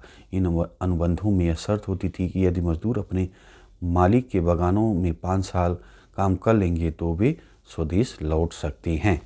ठीक है, भारत की ज़्यादातर अनुबंधित श्रमिक जो है मौजूदा पूर्वी उत्तर प्रदेश, बिहार, मध्य भारत, तमिलनाडु के सूखे इलाकों से जाते थे। 19वीं सदी के मध्य में इन इलाकों में भारी बदलाव आने लगे थे। कुटीर उद्योग खत्म हो रहे थे। ठीक है, ज़मीन का भाड़ा बढ़ गया था। खानों और बागानों के लिए ज़मीनों को साफ किया जा रहा था। इन परिवर्तनों से गरीबों के जीवन पर गहरा असर पड़ा था। वे बटाई ज़मीन तो ले लेते थे लेकिन उनका भाड़ा नहीं चुका पाते थे। उन पर कर्जा चढ़ने लगा था। काम की तलाश में उन्हें अपने घर बाहर छोड़ने पड़े थे। भारतीय अनुबंधित श्रमिकों को मुख्य रूप से कैरिबियाई द्वीप समूह, मुख्यतः Trinidad, Guyana, Suriname, Mauritius, Fiji ले जाया जाता था। तमिल अप्रवासी सीलोन और मलाया जाकर काम करते थे। बहुत सारे अनुबंधित श्रमिकों को असम के चाय बागानों में काम करवाने के लिए भी ले जाया जाता था। ठीक है, यहाँ पे आप दोस्तों देख रहे हो चित्र नंबर 14। त्रिनिदाद के कोको बागान में काम करने वाले भारतीय गिरमिटिया मजदूर 19वीं सदी का प्रारंभ, ये आप चित्र देख रहे हैं 19वीं सदी के प्रारंभ का। तो भाई भारतीय अनुबंधित श्रमिकों को मुख्य रूप से कैरिबियाई द्वीप समूह, मुख्यतः कहाँ, त्रिनिदाद, गुयाना और सूरीनाम, है ना, और जो है मॉरिशस व फिजी ले जाया जाता था। तमिल अप्रवासी सीलोन और मलाया जाकर काम करती थी। बहुत सारे अनुबंधित श्रमिकों को असम के चाय बागानों में काम करवाने के लिए भी ले जाया जाता था। ठीक, चलिए आगे देखें। मजदूरों की भर्ती का काम मालिकों के एजेंट किया करती थी। एजेंटों को कमीशन मिलता था। बहुत सारे अप्रवासी अपने गांव में होने वाले उत्पीड़न और गरीबी से बचने के लिए भी इन अनुबंधों को मान लेती थी। एजेंट भी भावी अप्रवासियों को फुसलाने के लिए झूठी जानकारियां देती थी। कहाँ जाना है, यात्रा के साधन क्या होंगे, क्या काम करना होगा और नई जगह पर काम व जीवन की हालात कैसे होंगे, इस बारे में उन्हें सही जानकारी नहीं दी जाती थी। बहुत सारे अप्रवासियों को तो यह भी नहीं बताया जाता था कि उन्हें लंबी समुद्री यात्रा पर जाना है। अगर कोई मजदूर अनुबंध के लिए राजी नहीं होता तो एजेंट उसका अपहरण तक कर लेते थे, है ना। अब आगे देखें। 19वीं सदी के इस अनुबंध व्यवस्था को बहुत सारे लोगों ने नई दास प्रथा का भी नाम दिया। बागानों में या कार्यस्थल पर पहुंचने के बाद मजदूरों को पता चलता कि वे जैसी उम्मीद कर रहे थे यहाँ वैसे हालात नहीं हैं। नई जगह के जीवन और कार्य स्थितियाँ कठोर थी। मजदूरों के पास कानूनी अधिकार कहने भर को भी नहीं थे। उसके बावजूद मजदूरों ने भी ज़िंदगी बसर करने के अपने तरीके ढूंढ निकाले। बहुत सारे तो भागकर जंगलों में चले गए। अगर ऐसे मजदूर पकड़े जाते तो उन्हें भारी सज़ा दी जाती थी। बहुतों ने अपनी पुरानी और नई संस्कृति का सम्मिश्रण करते हुए व्यक्तिगत और सामूहिक आत्माभिव्यक्ति के नए रूप खोज लिए। त्रिनिदाद में मुहर्रम के सालाना जुलूस को एक विशाल उत्सवी मेले का रूप दिया गया। इस मेले को होसे इमाम हुसैन के नाम पर नाम दिया गया। उसमें सभी धर्मों नस्लों के मजदूर हिस्सा लेते थे। इसी प्रकार रास्ताफारियानवाद नामक विद्रोही धर्म, जिसे जमैका के रैगे गायक बॉब मार्ली ने ख्याति के शिखर पर पहुंचा दिया, में भी भारतीय प्रवासियों और कैरिबियाई द्वीप समूह के बीच इन संबंधों की झलक देखी जा सकती है। ठीक है। त्रिनिदाद और गुयाना में मशहूर चटनी म्यूज़िक भी भारतीय अप्रवासियों के वहाँ पहुँचने के बाद सामने आई रचनात्मक अभिव्यक्तियों का ही उदाहरण है। सांस्कृतिक समागम के यह स्वरूप एक नई वैश्विक दुनिया के उदय की प्रक्रिया के अंग थे। यह ऐसी प्रक्रिया थी जिसमें अलग अलग स्थानों की चीज़ें आपस में घुल मिल जाती थीं। उनकी मूल पहचान और विशिष्टताएं गुम हो जाती थीं और बिल्कुल नए रूप में सामने आता था। यहाँ पे चित्र नंबर दोस्तों आप 15 देख रहे हो, ये आप देखिए। शिनाख्त के लिए गिरमिटिया मज़दूरों के चित्र यहाँ पे आप देखिए लगे हुए हैं, है ना। और मालिकों के लिए इन मज़दूरों के नाम नहीं बल्कि उनकी संख्या का ही महत्व होता था। ये देखिए 1311, 1312, 1300 और देखिए क्या है, देखिए यहाँ पे 1361, ये देख रहे हैं 1366। तो मालिकों क्या है कि इनके नाम से मतलब नहीं, इनका नंबर पड़ा हुआ है, नंबर से जो है इनको जाना जाता था।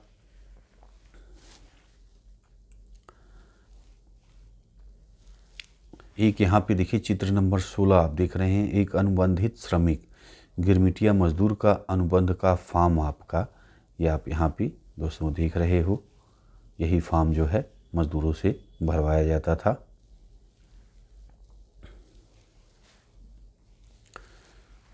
ठीक है, अनुबंधित ये श्रमिक जो है फॉर्म आप देख रहे हैं। चलिए यहाँ आगे देखें आप। ज़्यादातर जो है अनुबंधित श्रमिक अनुबंध समाप्त हो जाने के बाद भी वापस नहीं लौटे। वो जो वापस लौटे उनमें से भी अधिकांश केवल कुछ समय यहाँ बिताकर फिर अपने नए ठिकानों पर वापस चले गए।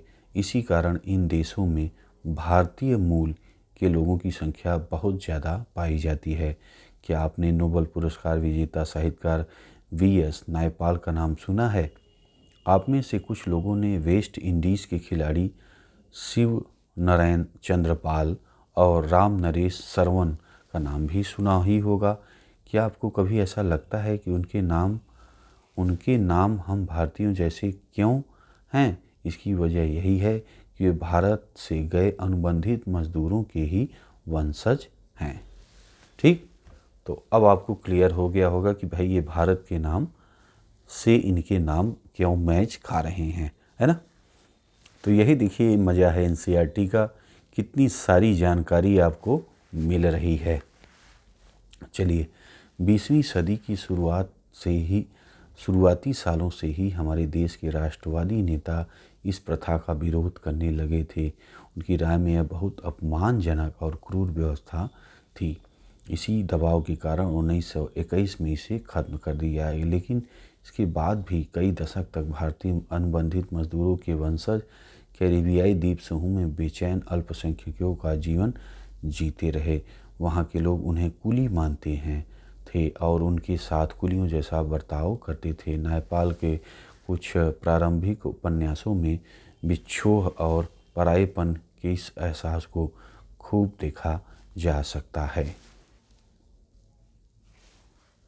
यहाँ पे दोस्तों आप स्रोत को आप पढ़िए, एक गिरमिटिया मजदूर की आप बीती। इसे आप देखें, राम नारायण तिवारी भारत से गए गिरमिटिया मजदूर थे जिन्होंने 20वीं सदी की शुरुआत में डेमेरारा में 10 साल का काम जो है किया। उनके संस्मरण का एक अंश यहाँ पे आप देख लीजिए। तमाम कोशिशों के बावजूद मैं उन कामों को ठीक से नहीं कर पाया जो मुझे सौंपे गए थे। कुछ ही दिनों के भीतर मेरे हाथ सब जगह से छिल गए और मैंने हफ्ते भर तक काम पर नहीं जा पाया, जिसके लिए मुझे सज़ा दी गई और 14 दिन जेल में काटने पड़े। सोचिए, नए अप्रवासियों को काम बहुत भारी पड़ता था और वे दिन भर में अपना काम पूरा नहीं कर पाते थे। अगर काम संतोषजनक ढंग से पूरा न हुआ तो तनख्वाह भी काट ली जाती है। इसलिए बहुत सारे लोगों को उनका पूरा वेतन नहीं मिल पाता है। उन्हें तरह तरह की सज़ा दी जाती थी। दरअसल मजदूरों को अपने अनुबंध की अवधि भारी मुश्किलों से बितानी पड़ती थी। विदेशों में भारतीय उद्यमी, इसे आप देखिए, विश्व बाजार के लिए खाद्य पदार्थ व फसलें उगाने के वास्ते पूंजी की आवश्यकता थी। ठीक है, बड़े बगानों के लिए बाजार और बैंकों से पैसा लिया जा सकता था, लेकिन छोटे मोटे किसानों क्या होता, यहीं से देसी साहूकार और महाजन देश में आते हैं। क्या आपने शिकारीपुरी श्राफ और नट्टुकोट्टई चेट्टियारों के बारे में सुना है? ये उन बहुत सारे बैंकरों और व्यापारियों में से थे जो मध्य और दक्षिण पूर्वी एशिया में निर्यातोन्मुखी खेती के लिए कर्जे देते थे। इसके लिए वे या तो अपनी जेब से पैसा लगाते थे या यूरोपीय बैंकों से कर्जे लेते थे। उनके पास दूर दूर तक पैसा पहुंचाने की एक व्यवस्थित पद्धति होती थी। यहाँ तक कि उन्होंने व्यावसायिक संगठनों और क्रियाकलापों के देशी स्वरूप में भी विकसित कर लिए थे। अफ्रीका में यूरोपीय उपनिवेशकारों के पीछे पीछे भारतीय व्यापारी और महाजन भी जा पहुँचे। हैदराबादी सिंधी व्यापारी तो यूरोपीय उपनिवेशों से भी आगे तक जा निकले। 1860 के दशक से उन्होंने दुनिया भर के बंदरगाहों पर अपने बड़े बड़े एम्पोरियम खोल दिए। इन दुकानों में सैलानियों के आकर्षक स्थानीय और विदेशी चीज़ें मिलती थी। यह एक फलता फूलता कारोबार था, क्योंकि सुरक्षित और आरामदेह जलपोतों या जाने से सैलानियों की संख्या भी दिनों दिन बढ़ने लगी थी। भारतीय व्यापार, उपनिवेशवाद और वैश्विक व्यवस्था, इसे आप देखिए, भारत में पैदा होने वाले महीन कपास यूरोपीय देशों को निर्यात किया जाता था। औद्योगिकरण के बाद ब्रिटेन में भी कपास का उत्पादन बढ़ने लगा था। इसी कारण वहाँ के उद्योगपतियों ने सरकार पर दबाव डाला कि वह कपास की आयात पर रोक लगाएं और स्थानीय उद्योगों की रक्षा करें। फलस्वरूप जो है, ब्रिटेन में आयातित कपड़ों का सीमा शुल्क थोप दिया गया। वहाँ महीन भारतीय कपास का आयात कम होने लगा। ये आप देख रहे हैं चित्र number 17। East India company house London का ये दृश्य आप देख रहे हैं। ईस्ट इंडिया कंपनी के दुनिया भर में चलने वाले कार्यों का केंद्र यही था, ये आप देख रहे हैं। चलिए, 19वीं शताब्दी की शुरुआत में ब्रिटिश कपड़ा उत्पादक दूसरे देशों में भी अपने कपड़े के लिए नए नए बाजार ढूंढने लगे थे। सीमा शुल्क की व्यवस्था के कारण ब्रिटिश बाज़ारों में बेदखल हो जाने के बाद भारतीय कपड़ों के दूसरे अंतर्राष्ट्रीय बाज़ारों में भी भारी प्रतिस्पर्धा का सामना करना पड़ा। यदि भारतीय निर्यात के आंकड़ों का अध्ययन करें तो पता चलता है कि सूती कपड़े के निर्यात में लगातार गिरावट का ही रुझान दिखाई देता है। सन 1800 के आसपास निर्यात में सूती कपड़े का 30% था, जो 1815 में घटकर 15% हो रह गया। 1870 तक जो अनुपात केवल 3% रह गया। तो फिर भारत के किन चीज़ों का निर्यात किया? आंकड़ों के माध्यम से फिर एक नाटकीय कहानी सामने आती है। निर्मित वस्तुओं का निर्यात घटता जा रहा था, उतनी ही तेज़ी से कच्चे मालों का निर्यात बढ़ता जा रहा था। ठीक है। 1812 से 1871 के बीच कच्चे कपास का निर्यात 5% से बढ़कर 35 जो है प्रतिशत तक पहुंच गया। कपड़ों की रंगाई के लिए इस्तेमाल होने वाले नील का भी कई दशक तक बड़े पैमाने पर निर्यात होता रहा। ठीक जैसे कि आपने पिछली कक्षा पढ़ा ही था, 1820 के दशक में चीन को बड़ी मात्रा में अफीम का निर्यात भी किया जाने लगा। कुछ समय तक भारतीय निर्यात में अफीम का हिस्सा ही सबसे ज़्यादा रहा। ब्रिटेन की सरकार भारत में अफीम की खेती करवाती थी और उसे चीन को निर्यात कर देती थी। अफीम के निर्यात से जो पैसा मिलता था उसे चीन से ही चाय और दूसरे पदार्थों का आयात किया जाता था। यहाँ पे आप देखिए चित्र नंबर 18 आप देख पा रहे हैं। सूरत और उसके साथ बहने वाली नदी का दूर से दिखने वाला ये दृश्य आप देख रहे हैं। नाव इत्यादि दिख रहे हैं, नदी में चल रही है। तो 17वीं सदी के दौरान 18वीं सदी की शुरुआती सालों में सूरत पश्चिमी भारत से होने वाले समुद्री व्यापार का मुख्य केंद्र रहा। देख रहे हैं कब केंद्र था? 17वीं सदी के दौरान। और 18वीं सदी के शुरुआती सालों में सूरत जो है पश्चिमी भारत से होने वाले समुद्री व्यापार का मुख्य केंद्र जो है था। ठीक है, आगे देखें।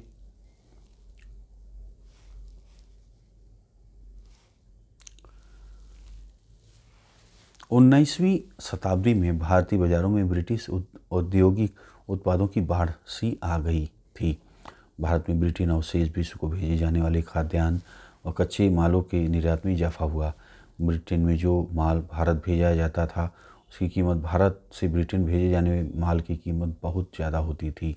ठीक है, भारत के साथ ब्रिटेन हमेशा व्यापार अधिशेष की अवस्था में रहता था। इसका मतलब आपसी व्यापार में हमेशा ब्रिटेन को ही फ़ायदा रहता था। ब्रिटेन इन मुनाफे के सहारे दूसरे देशों के साथ होने वाले व्यापारिक घाटे की भरपाई कर लेता था। बहुपक्षीय बंदोबस्त ऐसे ही काम करता था। इसमें एक देश के मुकाबले दूसरे देश में होने वाले घाटे की भरपाई किसी तीसरे देश के साथ व्यापार में मुनाफा कमाकर की जाती थी। ब्रिटेन के घाटे की भरपाई मदद देते हुए भारत ने 19वीं सदी की विश्व अर्थव्यवस्था का रूप तय करने में अहम भूमिका अदा की थी। ब्रिटेन के व्यापार में जो अधिशेष हासिल होता था उसे तथाकथित होम चार्जेस देसी खर्चे का निपटारा होता था। इसके तहत ब्रितानी अफसरों और व्यापारियों द्वारा अपने घर भेजी गई निजी रकम, भारतीय बाहरी कर्जे पर ब्याज, भारत से काम कर चुके ब्रितानी अफसरों को पेंशन शामिल थी। 17वीं सदी के अंत में भारत के शेष विश्व से जोड़ने वाली व्यापारिक मार्ग ये आप यहाँ पे देख रहे हैं। ये देखिए, है ना, ये सब जो है मार्ग आप देख रहे हैं। सूरत का, गोवा का, मछलीपट्टनम, है ना, ये आप देख रहे हैं।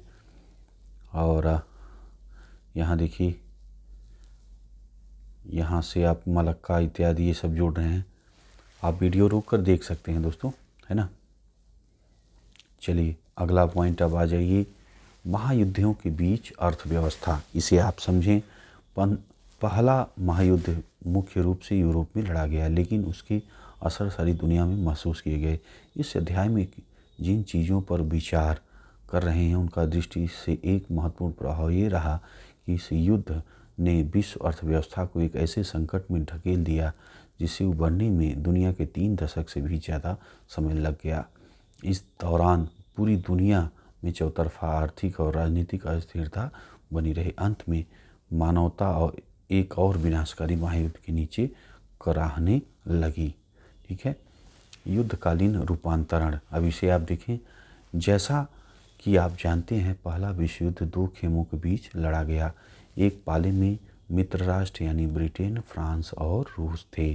ठीक है, दूसरे पाले में केंद्रीय शक्तियाँ जैसे जर्मनी, ऑस्ट्रिया हंगरी और ऑटोमन तुर्की थी। अगस्त 1914 में जब युद्ध शुरू हुआ उस समय बहुत सारी सरकारों को यही लग रहा था कि यह युद्ध ज़्यादा से ज़्यादा क्रिसमस तक खत्म हो जाएगा, पर यह युद्ध तो 4 साल से भी ज़्यादा समय तक चलता रहा।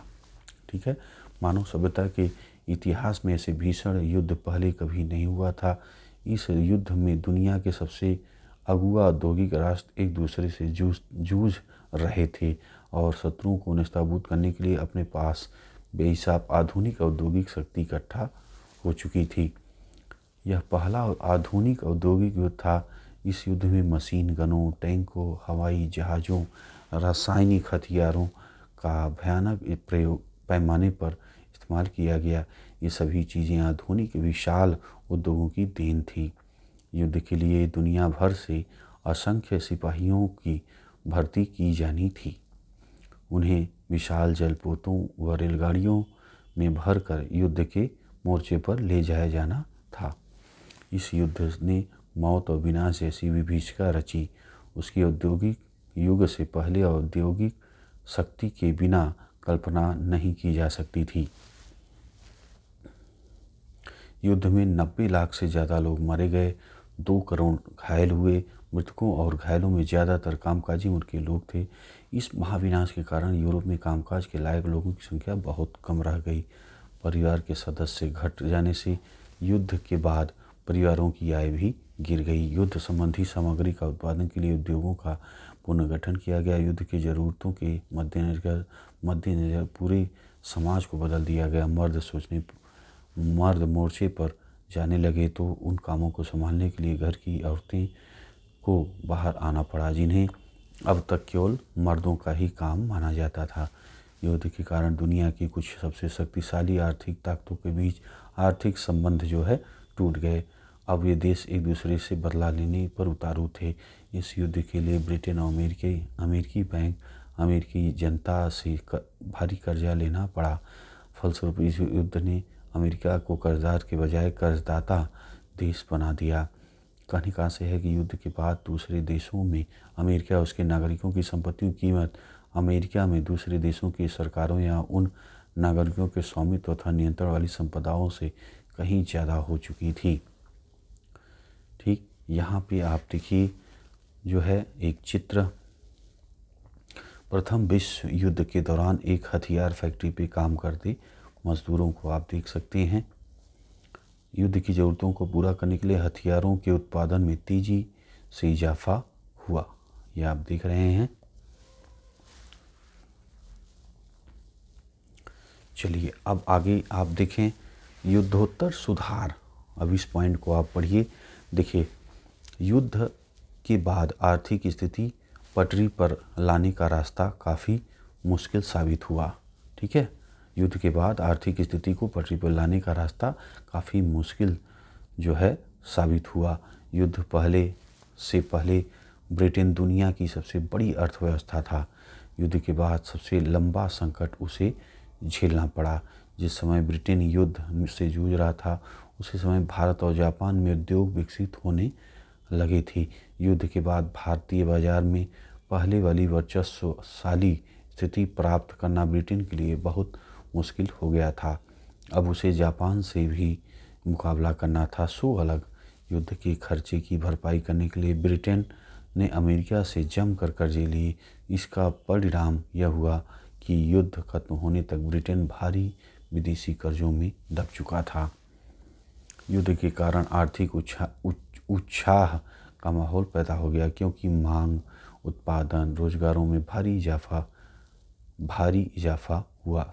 ठीक है, पर युद्ध के कारण पैदा हुए उत्साह शांत होने लगा और उत्पादन गिरने लगा, बेरोजगारी बढ़ने लगी। दूसरी ओर सरकार ने भारी भरकम युद्ध संबंधी व्यय में भी कटौती कर दी, ठीक, ताकि शांतिकालीन करों के सहारे उनकी भरपाई की जा सके। इन सारे प्रयासों से रोजगार भारी तादाद में खत्म हुए। 1921 में हर 5 में से एक ब्रिटिश मजदूर के पास काम नहीं था। रोजगार के बारे में बेचैनी और अनिश्चितता युद्धोत्तर वातावरण का अंग बन गई थी।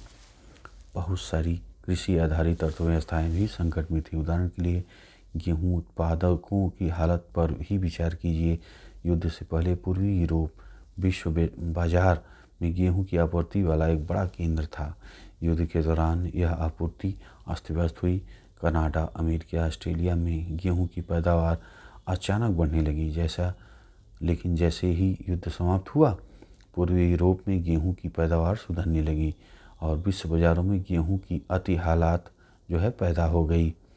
अनाज की कीमतें गिर गई, ग्रामीण आय कम हो गई, किसान गहरे कर्जे के संकट में फंस गए। ठीक, आगे देखिए अगला पॉइंट है बड़े पैमाने पर उत्पादन और उपभोग। इसे आप देखिए, अमेरिका में सुधार की गति तेज रही। यह हम पहले ही देख चुके हैं कि युद्ध में अमेरिका की अर्थव्यवस्था को कितना फ़ायदा पहुंचा। युद्ध के बाद कुछ समय के लिए अमेरिकी अर्थव्यवस्था को भी झटका लगा, लेकिन 20 के दशक के शुरुआती सालों में अमेरिकी अर्थव्यवस्था तेज़ी से तरक्की के रास्ते पर बढ़ने लगी। यहाँ पे आप चित्र नंबर 21 देख रहे हैं। फैक्ट्री के बाहर कतार में खड़ी टी स्टॉल गाड़ियाँ। ठीक, 1920 के यहाँ पे दशक की अमेरिकी अर्थव्यवस्था की एक बड़ी खासियत थी बृहत उत्पादन का चलन। बृहत उत्पादन की ओर बढ़ने का सिलसिला 19वीं सदी के आखिर में ही शुरू हो चुका था, लेकिन 1920 के दशक में ही अमेरिकी औद्योगिक उत्पादन की विशेषता ही बन गई। कार निर्माता हेनरी फोर्ड बृहत उत्पादन के विख्यात प्रणेता थे। उन्होंने शिकागो के एक बूचड़खाने की असेंबली लाइन के तर्ज पर डेट्रॉयट के अपने कारखानों में भी आधुनिक असेंबली लाइन स्थापित की थी। शिकागो के बूचड़खाने में मरे हुए जानवरों को एक कन्वेयर बेल्ट पर रख दिया जाता था और उसके दूसरे हिस्से पर खड़े मांस विक्रेता अपने हिस्से का मांस उठाकर निकलते जाते थे। ठीक है, यह देखकर फोर्ड को लगा कि गाड़ियों के उत्पादन के लिए भी असेंबली लाइन का तरीका समय और पैसे दोनों के हिसाब से किफ़ायती साबित हो सकता है।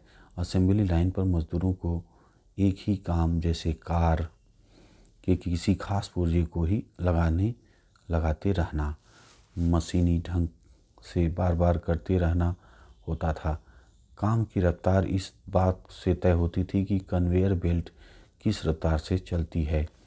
यह काम की गति बढ़ाकर प्रत्येक मजदूर की उत्पादकता बढ़ाना वाला तरीका था। कन्वेयर बेल्ट के साथ खड़े होने के बाद कोई मजदूर अपने काम में ढील करने या कुछ पल के लिए भी अवकाश लेने का जोखिम नहीं उठा सकता था। और इस व्यवस्था में मजदूर अपने साथियों के साथ बातचीत भी नहीं कर सकते थे। इसका नतीजा यह हुआ कि हेनरी फोर्ड के कारखाने में असेंबली लाइन में हर 3 मिनट में एक कार तैयार होकर निकलने लगी। इससे पहले की पद्धतियों के मुकाबले यह रफ्तार कई गुना ज़्यादा थी। इससे पहले की पद्धतियों के मुकाबले यह रफ्तार कई गुना ज़्यादा थी। टी मॉडल नामक कार बृहत उत्पादन पद्धति से बनी पहली कार थी। ये मैंने आपको दिखाया यहाँ पे टी मॉडल कार। शुरुआत में फोर्ड फैक्ट्री के मज़दूरों को असेंबली लाइन पर पैदा होने वाली थकान झेलने में काफ़ी मुश्किलें महसूस हुई। ठीक है, फोर्ड फैक्ट्री के मज़दूरों को दिक्कत हुई शुरुआत में, क्योंकि वे उनकी रफ्तार को किसी भी तरह नियंत्रित नहीं कर सकते थे। बहुत सारे मज़दूरों ने काम छोड़ दिया। इस चुनौती से निपटने के लिए फोर्ड ने हताश होकर जनवरी 1914 ईस्वी में वेतन दुगुना यानी $5 प्रतिदिन कर दिया। साथ ही उन्होंने अपने कारखानों में ट्रेड यूनियन गतिविधियों पर पाबंदी लगा दी। तनख्वाह बढ़ाने से हेनरी फोर्ड के मुनाफे में कमी आई। उनकी भरपाई करने के लिए वे अपनी असेंबली लाइन की रफ्तार बार बार बढ़ाने लगे। उनके मजदूरों पर काम का बोझ लगातार बढ़ता जा रहा था। अपने इस फैसले से फोर्ड बहुत संतुष्ट थे।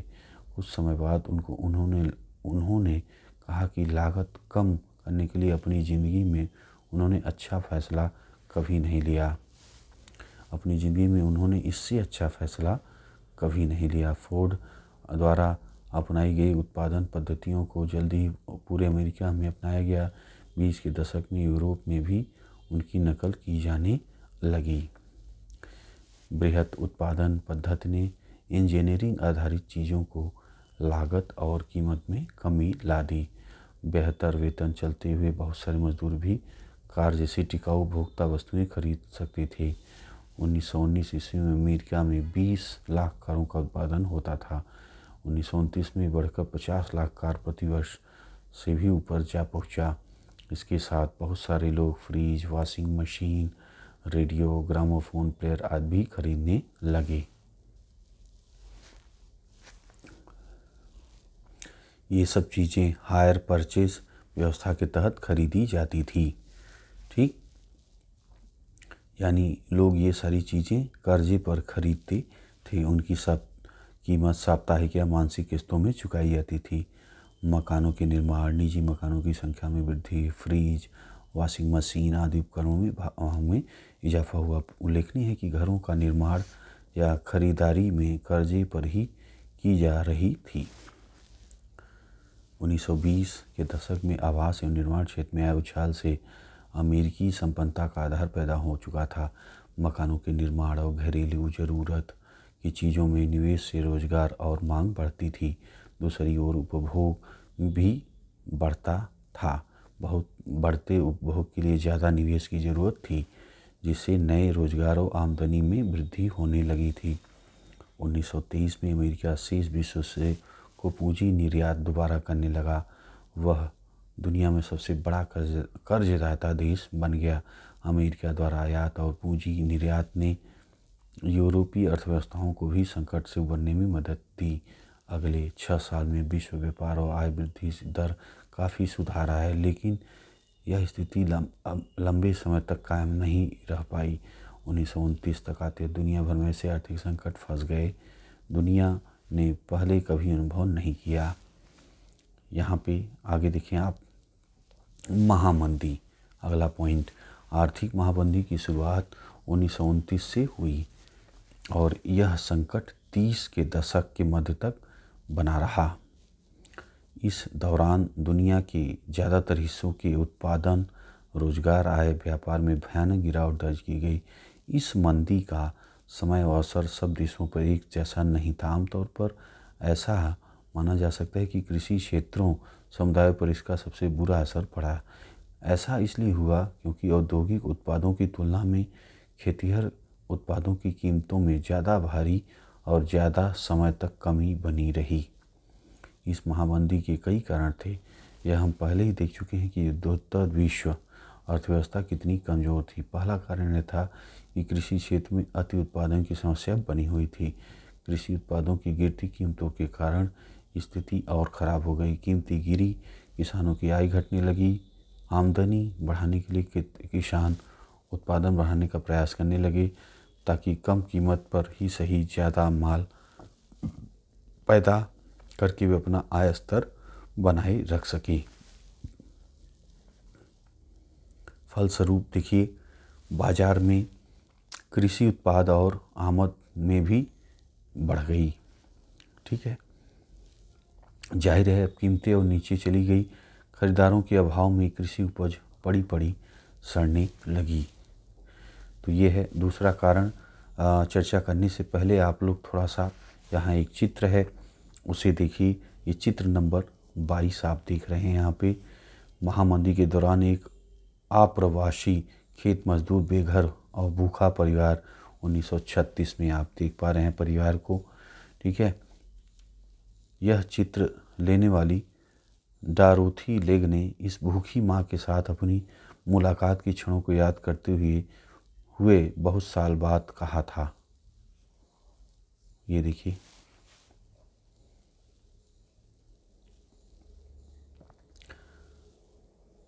मैंने इस भूखी लाचार औरत को देखा, मानो किसी चुंबक से खींची उसकी ओर बढ़ती चली गई।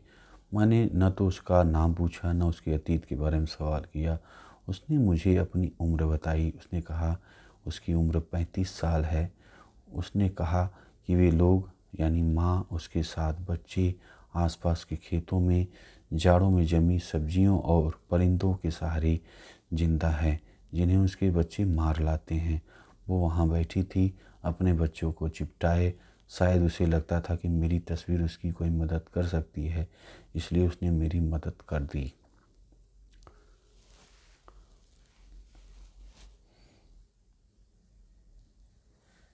अब आ जाइए यहाँ पे दूसरा कारण। अब इसे आप समझिए दोस्तों। देखिए, 1920 के दशक के मध्य में बहुत सारे देशों ने अमेरिका से कर्जे लेकर अपनी निवेश संबंधी ज़रूरतों को पूरा किया था। जब हालात अच्छे थे तो अमेरिका से कर्ज जुटाना बहुत आसान था, लेकिन संकट का संकेत मिलते ही अमेरिकी उद्यमियों के होश उड़ गए। 1928 के पहले 6 माह तक विदेशों में अमेरिका का कर्जा $1 अरब था। साल भर के भीतर यह कर्जा घटकर केवल चौथाई रह गया। जो देश अमेरिकी कर्जे पर सबसे ज़्यादा निर्भर थे, उनके सामने गहरा संकट आ खड़ा हुआ। भले ही सब देशों में एक जैसा प्रभाव न पड़ा हो, लेकिन अमेरिकी पूंजी के लौट जाने से पूरी दुनिया पर असर जरूर पड़ा। यूरोप में कई बड़े बैंक धराशायी हो गए। कई देशों की मुद्रा की कीमत पूरी तरह गिर गई। इस झटके से ब्रिटिश पाउंड भी नहीं बच पाया। लैटिन अमेरिका और अन्य स्थानों पर कृषि एवं कच्चे मालों की कीमतें तेजी से लुढ़कने लगी। अमेरिकी सरकार इस महामंदी से अपनी अर्थव्यवस्था को बचाने के लिए आयातित पदार्थों पर दुगना सीमा शुल्क वसूलने लगी। इस फैसले ने विश्व व्यापार की कमर ही तोड़ दी। यहाँ पे चित्र नंबर 23 आप देख रहे हैं। बेरोजगारी लाभ के लिए कतार में खड़े लोग। अमेरिका डोरोथी लेक द्वारा बनाया गया चित्र 1938 का, ये आप देख रहे हैं ऊपर। लाइब्रेरी। जब एक बेरोजगारी जनगणना से पता चला कि देश 1 करोड़ से ज़्यादा लोगों के पास कोई काम नहीं है, तो अमेरिका के बहुत सारे राज्यों में स्थानीय प्रशासन की ओर से बेरोजगारों को छोटे छोटे भत्ते दिए जाने लगे। ये लंबी कतारें महामंदी के सालों में गरीबी और बेरोजगारी का प्रतीक थी। ये आप देखें इन्हें। चलिए आगे देखें। औद्योगिक देशों में मंदी का सबसे बुरा असर अमेरिका को ही झेलना पड़ा। कीमतों में कमी, मंदी की आशंका देखते हुए अमेरिकी बैंकों ने घरेलू कर्जे देना बंद कर दिए। जो कर्जे दिए जा चुके थे उनकी वसूली तेज कर दी गई। किसान उपज नहीं बेच रहे थे। परिवार तबाह हो गए। कारोबार ठप पड़ गया। आमदनी में गिरावट आने पर अमेरिका के बहुत सारे परिवार कर्ज चुकाने में नाकामयाब हो गए, जिनके चलते उनके मकान, कार, सारी ज़मीनें, ज़रूरी चीज़ें कुर्क कर ली गईं। 20 के दशक में तो उपभोक्तावादी संपन्नता दिखाई दे रही थी, वह धूल के गुबार में रातों रात काफूर हो गई थी। बेरोजगारी की बढ़ती, लोग काम तलाश में दूर दूर तक जाने लगे। आखिरकार अमेरिकी बैंकिंग व्यवस्था भी धराशायी हो गई। निवेश से अपेक्षित लाभ न पा सकने, कर्जे वसूल न कर पाने, जमाकर्ताओं की जमा पूंजी न लौटा पाने के कारण हजारों बैंक दिवालिया हो गए और बंद कर दिए गए। इस परिघटना से जुड़े आंकड़े सख्ती में डाल देने वाले हैं। 1933 ईस्वी तक 4000 से ज़्यादा बैंक बंद हो चुके थे और 1929 से 1932 के बीच तकरीबन जो है, देखिए इतनी जो है 1,10,000 कंपनियां चौपट हो चुकी थी। सोचिए मात्र 3 साल में 1,10,000 कंपनियां चौपट हो गई। आगे देखिए यद्यपि 1935 तक ज़्यादातर औद्योगिक देशों में आर्थिक संकट से उबरने के संकेत दिखाई देने लगे थे, लेकिन समाजों, अंतर्राष्ट्रीय संबंधों, राजनीति तथा लोगों के दिलो दिमाग पर उसकी जो छाप पड़ी थी वह जल्दी मिटने वाली नहीं थी।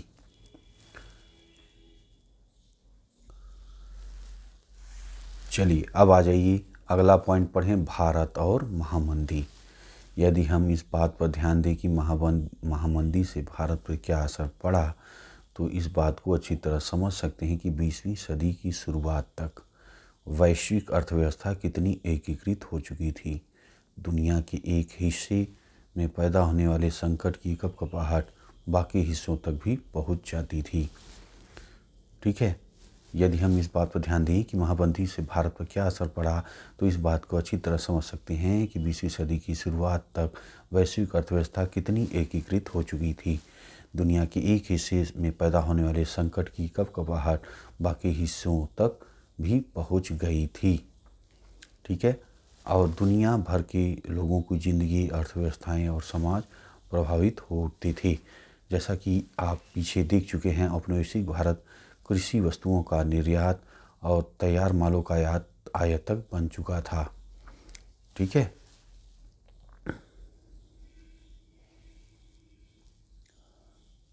महामंदी ने भारतीय व्यापार को फौरन प्रभावित किया। 1928 से 34 बीच देश की आयात निर्यात घटकर लगभग आधी रह गई थी। जब अंतर्राष्ट्रीय बाजार में कीमतें गिरने लगी तो यहाँ भी कीमतें नीचे आ गई। 1928-34 के बीच भारत में गेहूँ की कीमत 50% गिर गई। ठीक, शहरी निवासियों के मुकाबले किसानों और काश्तकारों को ज़्यादा नुकसान हुआ। यद्यपि कृषि उत्पादों की कीमत तेज़ी से नीचे गिरी, लेकिन सरकार ने लगान वसूली में छूट देने से साफ इनकार किया।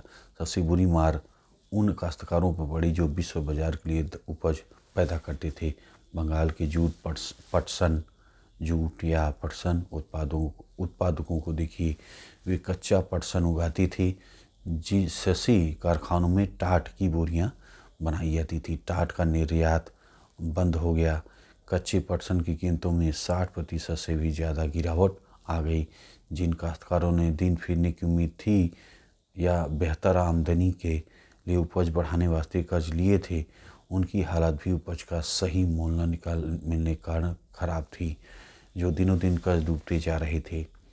उसी विपत्ति को ध्यान में रखकर बंगाल के कवि ने लिखा था, चलो भैयों नगद की उम्मीद से ज़्यादा पटसन तुम उगाओ, लागत और कर्जे में पीसकर नाउम्मीदी पाओ।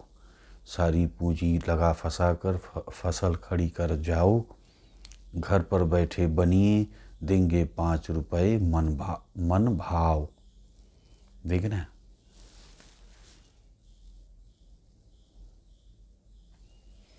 पूरे देश में काश्तकार पहले से भी ज़्यादा कर्ज में डूब गए थे। खर्च पूरे करने के चक्कर में उनकी बचत खत्म हो चुकी थी। ज़मीन सूदखोर के पास गिरवी पड़ी थी। घर में भी गहने जेवर भी थे, बिक चुके थे। मंदी के इन सालों में भारत कीमती वस्तुओं, धातुओं, खास तौर से सोने का निर्यात करने लगा। प्रसिद्ध अर्थशास्त्री कीन्स का मानना था कि भारतीय सोने के निर्यात से भी वैश्विक अर्थव्यवस्था को पुनर्जीवित करने में काफ़ी मदद मिली। इस निर्यात ने ब्रिटेन की आर्थिक दशा सुधारने में तो निश्चय ही मदद दी, लेकिन भारतीय किसानों को कोई लाभ नहीं हुआ। 1931 में मंदी अपने चरम पर थी और ग्रामीण भारत असंतोष, उथल पुथल के दौर से गुजर रहा था। उसी समय महात्मा गांधी ने सविनय अवज्ञा, सिविल नाफरमानी आंदोलन शुरू किया। इस जो है यह मंदी शहरी भारत के लिए इतनी दुखदाई नहीं थी। कीमतें गिरते जाने के बावजूद शहरों में रहने वाले ऐसे लोगों की हालत ठीक रही जिनकी आय निश्चित थी। जैसे शहर में रहने वाले जमींदार जिन्हें अपनी ज़मीन पर बंधा बंधाया भाड़ा मिलता था, या मध्यवर्गीय वेतन भोगी कर्मचारी। राष्ट्रवादी खेमे के दबाव में उद्योग की रक्षा के लिए सीमा शुल्क बढ़ा दिए गए थे। उन्होंने औद्योगिक क्षेत्र में निवेश में तेजी आई। ठीक है, अब देखिए अगला, विश्व अर्थव्यवस्था का पुनर्निर्माण, युद्धोत्तर काल। ये आप देखिए, पहला विश्व युद्ध खत्म होने के केवल 2 दशक बाद दूसरा विश्व युद्ध शुरू हो गया। यह युद्ध भी 2 बड़े खेमों के बीच था। एक गुट में धुरी शक्तियाँ, मुख्य रूप से नाज़ी जर्मनी, जापान, इटली थी। दूसरी खेमा मित्र राष्ट्रों ब्रिटेन, सोवियत संघ, फ्रांस, अमेरिका के नाम से जाना जाता था। 6 साल तक चला यह युद्ध जमीन, हवा, पानी में असंख्य मोर्चों पर लड़ा गया। यह युद्ध में मौत और तबाही की कोई हद बाकी नहीं बची थी। माना जाता है कि इस जंग के कारण प्रत्यक्ष अप्रत्यक्ष रूप से करीब 6 करोड़ लोग मारे गए। सोचिए कितना भयानक युद्ध था। 6 करोड़ लोग मारे गए। यह 1939 की वैश्विक जनसंख्या का 3% था। करोड़ों लोग घायल हुए। अब तक युद्ध के मोर्चों पर मरने वालों की संख्या ज़्यादा होती थी। इस युद्ध में ऐसे लोग ज़्यादा मरे जो किसी मोर्चे पर लड़ नहीं रहे थे। यूरोप और एशिया के विशाल भूभाग तबाह हुए। कई शहर हवाई बमबारी या लगातार गोलाबारी के कारण मिट्टी में मिल गए।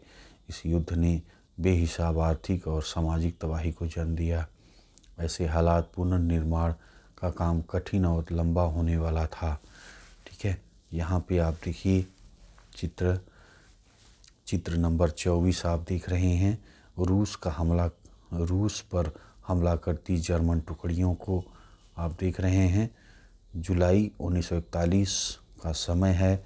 रूस पर हिटलर का हमला युद्ध में एक निर्णायक महत्व की घटना थी। ठीक, आगे देखें। अब चलिए, युद्धोत्तर काल में, है ना, पुनर्निर्माण का काम 2 बड़े प्रभावों की साए में आगे बढ़ा। पश्चिमी विश्व में अमेरिका आर्थिक, राजनीतिक, सैनिक दृष्टि से एक वर्चस्वशाली ताकत बन चुका था। दूसरी ओर सोवियत संघ भी एक वर्चस्वशाली शक्ति के रूप में सामने आया। नाज़ी जर्मनी को हराने के लिए सोवियत संघ की जनता ने भारी कुर्बानियाँ दी थी। जिस समय पूंजीवादी दुनिया महामंदी से जूझ रही थी, उसी दौरान सोवियत संघ के लोगों ने अपने देश को एक पिछड़े खेतीहर देश की जगह एक विश्व शक्ति की हैसियत में लाकर खड़ा किया था। ठीक है, ये देखिए चित्र नंबर 25 दोस्तों आप देख रहे हो। सोवियत रूस में युद्ध से तबाह स्टालिनग्राद का ये फोटो आप देख रहे हैं। आगे देखें अगला पॉइंट, युद्धोत्तर बंदोबस्त और ब्रेटन वुड्स संस्थान। ठीक है, युद्ध के बाद, युद्धोत्तर यानी युद्ध के बाद का समय। तो देखिए 2 महायुद्धों के बीच मिले आर्थिक अनुभवों से अर्थशास्त्रियों और राजनीतिज्ञों ने 2 अहम सबक जो है निकाले।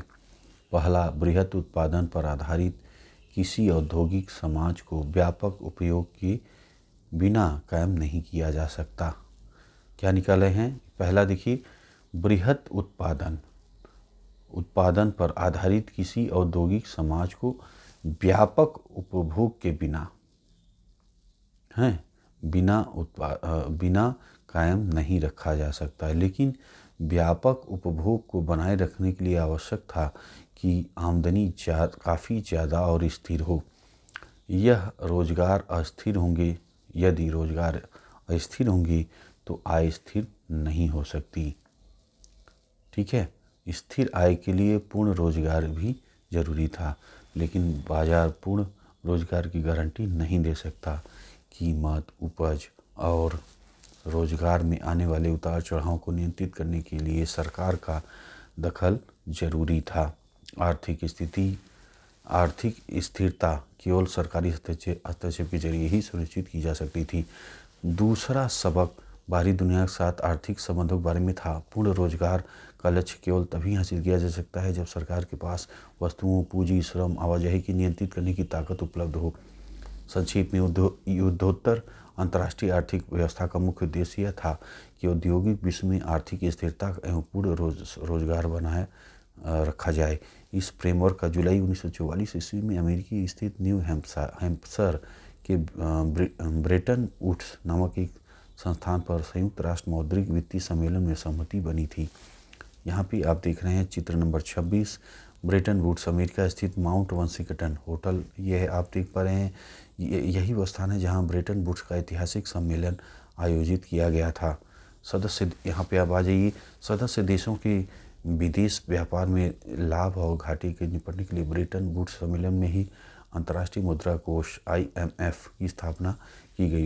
युद्धोत्तर पुनर्निर्माण के लिए पैसे इंतजाम करने वास्ते अंतर्राष्ट्रीय पुनर्निर्माण विकास बैंक, जिसे आम बोलचाल में विश्व बैंक कहा जाता है, का गठन किया गया। इसी वजह से विश्व बैंक और IMF को ब्रेटन वुड्स संस्थान या Bretton Woods twin, Bretton Woods की जुड़वा संतान भी कहा जाता है। इसी आधार पर युद्धोत्तर अंतर्राष्ट्रीय आर्थिक व्यवस्था को अक्सर ब्रेटन वुड्स की व्यवस्था कही जाती है। विश्व बैंक और IMF ने 1947 में औपचारिक रूप से काम करना शुरू किया। इन संस्थान के निर्णय प्रक्रिया पर पश्चिमी औद्योगिक देशों का नियंत्रण रहता था। अमेरिका, विश्व बैंक और IMF किसी भी फैसले को वीटो कर सकता है। ठीक है, अब ये वीटो क्या है, देखिए, निषेधाधिकार, इसका मतलब निषेधाधिकार। इस अधिकार के सहारे एक ही सदस्य को असहमति किसी भी प्रस्ताव को खारिज करने का आधार बन जाती है। ठीक, अंतर्राष्ट्रीय मौद्रिक व्यवस्था राष्ट्रीय मुद्राओं मौद्रिक व्यवस्थाओं एक दूसरे की जुड़ने वाली व्यवस्था है। ब्रेटन वुड्स व्यवस्था निर्धारित विनिमय दरों आधारित होती है। इस व्यवस्था में राष्ट्रीय मुद्राएं जैसे भारतीय मुद्रा, रुपया, डॉलर साथ निश्चित विनिमय दर बधा हुआ है। $1 के बदले में कितने रुपए देने होंगे स्थिर रहता है। डॉलर का मूल्य भी सोने से बधा हुआ है था। $1 की कीमत 35 औंस सोने के लगभग बराबर निर्धारित की गई थी। ठीक है, समझा आपने। अंतर्राष्ट्रीय मौद्रिक व्यवस्था राष्ट्रीय मुद्राओं और मौद्रिक व्यवस्थाओं को एक दूसरे से जोड़ने वाली व्यवस्था है। ठीक है, क्लियर है यहाँ पे दोस्तों? बहुत ध्यान से सुनिएगा, एकदम क्लियर हो जाए। अंतर्राष्ट्रीय मौद्रिक व्यवस्था राष्ट्रीय मुद्राओं मौद्रिक व्यवस्थाओं को एक दूसरे से जोड़ने वाली व्यवस्था है। ठीक है, ब्रेटन वुड्स द्वारा निश्चित विनिमय दरों पर आधारित होती है। इस व्यवस्था में राष्ट्रीय मुद्राएं जैसे भारतीय मुद्रा, रुपया, डॉलर के साथ एक निश्चित विनिमय दर से बंधा हुआ था। ठीक है, $1 के बदले में कितने रुपए देने होंगे यह स्थिर रहता था। डॉलर का मूल्य भी सोने से बंधा हुआ था। $1 की कीमत 35 औंस सोने के बराबर निर्धारित की गई थी। क्लियर है यहाँ तक? चलिए आगे देखें। प्रारंभिक युद्धोत्तर वर्ष को आप देखिए। अब ब्रेटन वुड्स व्यवस्था ने पश्चिमी औद्योगिक राष्ट्रों और जापान के लिए व्यापार तथा वृद्धि की एक अप्रतिम युग का सूत्रपात किया। 1950 से 1970 के बीच विश्व व्यापार की विकास दर सालाना 8% से भी ज़्यादा रही। इस दौरान वैश्विक आय में लगभग 5% की दर से वृद्धि हो रही थी। विकास दर भी कमोबेश स्थिर ही थी, ज़्यादा उतार चढ़ाव नहीं आए। इस दौरान ज़्यादातर समय अधिकांश औद्योगिक देशों में बेरोजगारी औसतन 5% से भी कम रही। इन दशकों में तकनीक और उद्यम का विश्वव्यापी प्रसार हुआ। विकासशील देश विकसित औद्योगिक देशों के बराबर पहुंचने की जी तोड़ विकासशील देश विकसित औद्योगिक देशों के बराबर पहुंचने की जी तोड़ कोशिश कर रहे थे। इसलिए उन्होंने आधुनिक तकनीक के चलते संयंत्रों उपकरणों की आयात पर बेहिसाब पूंजी का निवेश किया। ठीक, यहाँ पे आप बॉक्स नंबर 4 में देखिए क्या सूचना है। एक साथ बहुत सारे देशों में व्यवसाय करने वाली कंपनियों को बहुराष्ट्रीय निगम मल्टीनेशनल कॉरपोरेशन MNC या बहुराष्ट्रीय कंपनी कहा जाता है। बहुराष्ट्रीय कंपनी कौन सी है? एक साथ बहुत देशों में व्यवसाय करने वाले कंपनी को बहुराष्ट्रीय कंपनी कहा जाता है। ठीक, शुरुआती बहुराष्ट्रीय कंपनियों में की स्थापना 1920 के दशक में की गई। 50 व 60 के दशक में जब अमेरिकी व्यवसाय दुनिया भर में फैलते जा रहे थे, पश्चिमी यूरोप एवं जापान भी विश्व युद्ध के प्रभाव से बाहर निकलते हुए शक्तिशाली औद्योगिक राष्ट्र बनने की ओर अग्रसर थे। इस समय ऐसी बहुत सारी कंपनियां आईं। बहुराष्ट्रीय कंपनियों का विश्वव्यापी प्रसार 50-60 के दशक की विशेषता है। इसके पीछे आंशिक रूप से इस बात का भी हाथ था, ज़्यादातर सरकारें बाहर से आने वाली चीज़ों पर भारी आयात शुल्क वसूल करती थीं, जिनके कारण बड़ी कंपनियों को अपने संयंत्र उन्हीं देश में लगाने पड़ते थे जहां वे उत्पाद बेचना चाहती थी। उन्हें घरेलू उत्पादकों के रूप में काम करना पड़ता था। ठीक, अब आ जाइए अगला पॉइंट आप पढ़ें, औपनिवेशीकरण और स्वतंत्रता। दूसरा विश्व युद्ध खत्म होने के बाद भी दुनिया एक बहुत बड़ा भाग यूरोपीय औपनिवेशिक शासन के अधीन था। अगले 2 दशकों में एशिया और अफ्रीका के ज़्यादातर उपनिवेश स्वतंत्र स्वाधीन राष्ट्र बन चुके थे, लेकिन ये सभी देश गरीबी और संसाधनों की कमी से जूझ रहे थे। उनकी अर्थव्यवस्थाएं और समाज लंबे समय तक चले औपनिवेश शासन के कारण अस्त व्यस्त हो चुके थे। अब आ जाइए, IMF और विश्व बैंक का गठन तो औद्योगिक देशों की ज़रूरतों को पूरा करने के लिए किया गया था। ये संस्थान भूतपूर्व उपनिवेशों में गरीबी की समस्या और विकास की कमी से निपटने में दक्ष नहीं थे, लेकिन जिस प्रकार यूरोप और जापान ने अपनी अर्थव्यवस्थाओं का पुनर्गठन किया था, उसके कारण ये देश IMF और विश्व बैंक पर बहुत निर्भर भी नहीं थे।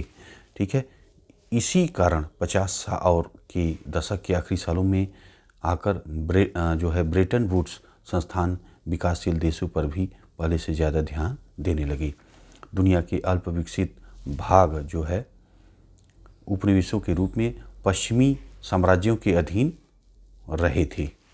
ठीक है, ये विडंबना यह थी कि नव स्वाधीन राष्ट्रों के रूप में भी अपनी जनता को गरीबी और पिछड़पन के गर्त से बाहर निकालने के लिए उन्हें ऐसे अंतर्राष्ट्रीय संस्थानों की मदद लेनी पड़ी जिन पर भूतपूर्व औपनिवेशिक शक्तियों का ही वर्चस्व था।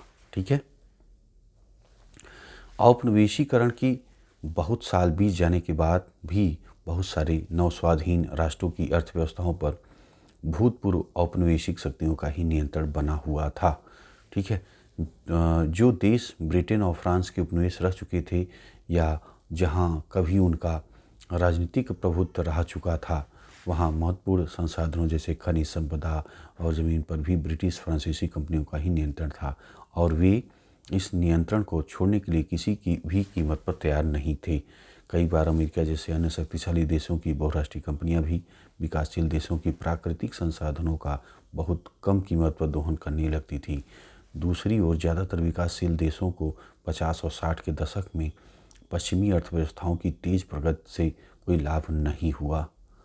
ठीक है, इस समस्या को देखते हुए नई अंतर्राष्ट्रीय आर्थिक प्रणाली new international economic order NIEO के लिए आवाज़ उठाई और समूह 77 G77 के रूप में संगठित हो गई। NIO से उनका आशय ऐसे व्यवस्था से था जिसमें उन्हें अपने संसाधनों पर सही मायनों में नियंत्रण मिल सके, जिससे उन्हें विकास के लिए अधिक सहायता मिले, कच्चे माल के सही दाम मिले, अपने तैयार मालों को विकसित देशों के बाज़ारों में बेचने की बेहतर पहुंच मिले। अगला पॉइंट, ब्रेटन वुड्स का समापन और वैश्वीकरण की शुरुआत। सालों की स्थिर और तेज वृद्धि के बावजूद युद्धोत्तर दुनिया में सब कुछ सही नहीं चल रहा था। 60 के दशक से ही विदेशों में अपनी गतिविधियों की भारी लागत ने अमेरिका की वित्तीय और प्रतिस्पर्धी क्षमता को कमज़ोर कर दिया था। ठीक है, अमेरिकी डॉलर अब दुनिया की प्रधान मुद्रा के रूप में पहले जितना सम्मानित और निर्विवाद नहीं रह गया है। सोने की तुलना में डॉलर की कीमत गिरने लगी थी। अंततः स्थिर विनिमय दर की व्यवस्था विफल हो गई और प्रवाह मई या अस्थिर विनिमय दर की व्यवस्था शुरू की गई। ठीक है, अब ये विनिमय दर क्या है, यहाँ पे आप देख लीजिए। देखिए, इस व्यवस्था के जरिए अंतर्राष्ट्रीय व्यापार की सुविधा के लिए विभिन्न देशों की राष्ट्रीय मुद्राओं को एक दूसरे से जोड़ा जाता है। मोटे तौर पे विनिमय दर को दो प्रकार से होती है, स्थिर विनिमय दर और परिवर्तनशील विनिमय दर। ठीक, 70 के दशक के मध्य से अंतर्राष्ट्रीय वित्तीय संस्थानों में भी भारी बदलाव आ चुके थे। अब तक विकासशील देश कर्जे और विकास संबंधी सहायता के लिए अंतर्राष्ट्रीय संस्थानों को शरण ले सकते थे, लेकिन अब उन्हें पश्चिम के व्यावसायिक बैंकों और निजी ऋणदाता संस्थानों से कर्ज न लेने के लिए बाध्य किया जाने लगा। ठीक है, विकासशील विश्व में ध्यान दें, लेकिन अब यहाँ पे थोड़ा सा ध्यान दें, आप लोग बारीकी ध्यान दें। 70 के दशक के मध्य से अंतर्राष्ट्रीय वित्तीय संस्थानों में भारी बदलाव आ चुके थे। ठीक है, और अब तक विकासशील देश कर्जे और विकास संबंधी सहायता के लिए अंतर्राष्ट्रीय संस्थानों की शरण ले चुके थे। ठीक है, लेकिन अब उन्हें पश्चिम के व्यावसायिक बैंकों, निजी ऋणदाता संस्थानों से कर्ज न लेने के लिए बाध्य किया जाने लगा। विकासशील विश्व में समय समय पर कर्ज संकट पैदा होने लगा, जिसके कारण आय में गिरावट आती थी, गरीबी बढ़ने लगती थी। अफ्रीका और लैटिन अमेरिका में यह समस्या सबसे ज़्यादा दिखाई दी। औद्योगिक विश्व भी बेरोजगारी की समस्या में फंसने लगा था। 70 के दशक के मध्य बेरोजगारी बढ़ने लगी। 90 के दशक के प्रारंभिक वर्षों तक वहाँ काफ़ी बेरोजगारी रही। 70 के दशक के आखिरी सालों से बहुराष्ट्रीय कंपनियां भी एशिया के ऐसे देशों में उत्पादन केंद्रित करने लगी जहां वेतन कम थे। चीन 1949 की क्रांति के बाद विश्व अर्थव्यवस्था में से अलग थलग ही था। ठीक है, परंतु चीन में नई आर्थिक नीतियों और सोवियत खेमे के बिखराव तथा पूर्वी यूरोप में सोवियत शैली की व्यवस्था समाप्त होने के पश्चात बहुत सारे देश विश्व अर्थव्यवस्था का अंग बन गए। समझ रहे हैं, चीन 1949 ईस्वी की क्रांति के बाद विश्व अर्थव्यवस्था से अलग थलग ही था। ठीक, परंतु चीन में नई आर्थिक नीतियों और सोवियत खेमे में बिखराव तथा पूर्वी यूरोप में सोवियत शैली की व्यवस्था समाप्त हो जाने के पश्चात बहुत सारे देश दोबारा विश्व अर्थव्यवस्था का अंग बन गए। ठीक, चीन जैसे देश में वेतन तुलनात्मक रूप से कम थे, फलस्वरूप विश्व बाजारों में अपना प्रभुत्व कायम करने के लिए प्रतिस्पर्धा कर रही विदेशी बहुराष्ट्रीय कंपनियों ने वहां जमकर निवेश करना शुरू किया। क्या आपने इस बात पर ध्यान दिया है कि हमारे ज़्यादातर टेलीविज़न, मोबाइल फ़ोन, खिलौने चीन में बने होते हैं या वहाँ के जैसे ही लगते हैं? यह चीनी अर्थव्यवस्था की अल्प लागत अर्थव्यवस्था और ख़ास तौर से वहाँ के कम वेतनों का नतीजा है। समझ रहे हैं ना? अब आपको एक कारण समझ में आ रहा होगा कि यार क्यों जो है चाइना के जो सामान हमारे भारत में भी बटे पड़े रहते हैं, है ना? तो एक आपको कारण यहाँ पे दिखाई दे रहा है। ठीक है, और देखिए, उद्योगों को कम वेतन वाले देशों में ले जाने से वैश्विक व्यापार और पूंजी प्रवाहों में भी असर पड़ा, है ना? उद्योगों को कम वेतन वाले देशों में ले जाने से वैश्विक जो है और पूंजी प्रवाहों में भी असर पड़ा। पिछले 2 दशक से भारत, चीन, ब्राज़ील आदि देशों की अर्थव्यवस्थाओं में आए भारी बदलाव के कारण दुनिया का आर्थिक भूगोल पूरी तरह बदल चुका है। ठीक है, अब यहाँ पे विनिमय दर आपने पढ़ा, और अब आप देखिए स्थिर विनिमय दर, ये क्या है? तो स्थिर विनिमय दर, जब विनिमय दर स्थिर होता है उनमें आने वाले उतार चढ़ाव को नियंत्रित करने के लिए सरकारों को हस्तक्षेप करना पड़ता है। तो ऐसे विनिमय दर को स्थिर विनिमय कहा जाता है। लचीला या परिवर्तनशील विनिमय दर, इस तरह की विनिमय दर विदेशी मुद्रा बाजार में, ठीक है, और विभिन्न मुद्राओं की मांग या आपूर्ति के आधार पर और सिद्धांत सरकारों के हस्तक्षेप के बिना घटती बढ़ती रहती है। ठीक, तो दोस्तों ये जो है आपका कंप्लीट हो गया अध्याय। ठीक, तो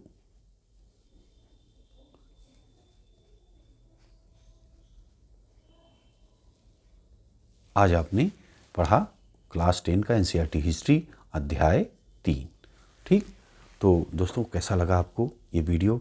अच्छा लगा है तो लाइक करिएगा, शेयर करिएगा। भाई यहाँ तक देखा है तो पक्का तो अच्छा लगा होगा ही। ठीक है, तो लाइक करते हुए जाइएगा। जो आपके दोस्त पढ़ाई करें वो शेयर करिएगा। मिलते हैं आपसे अगले वीडियो में। वीडियो आपने देखा दोस्तों, इसके लिए आपका बहुत बहुत धन्यवाद।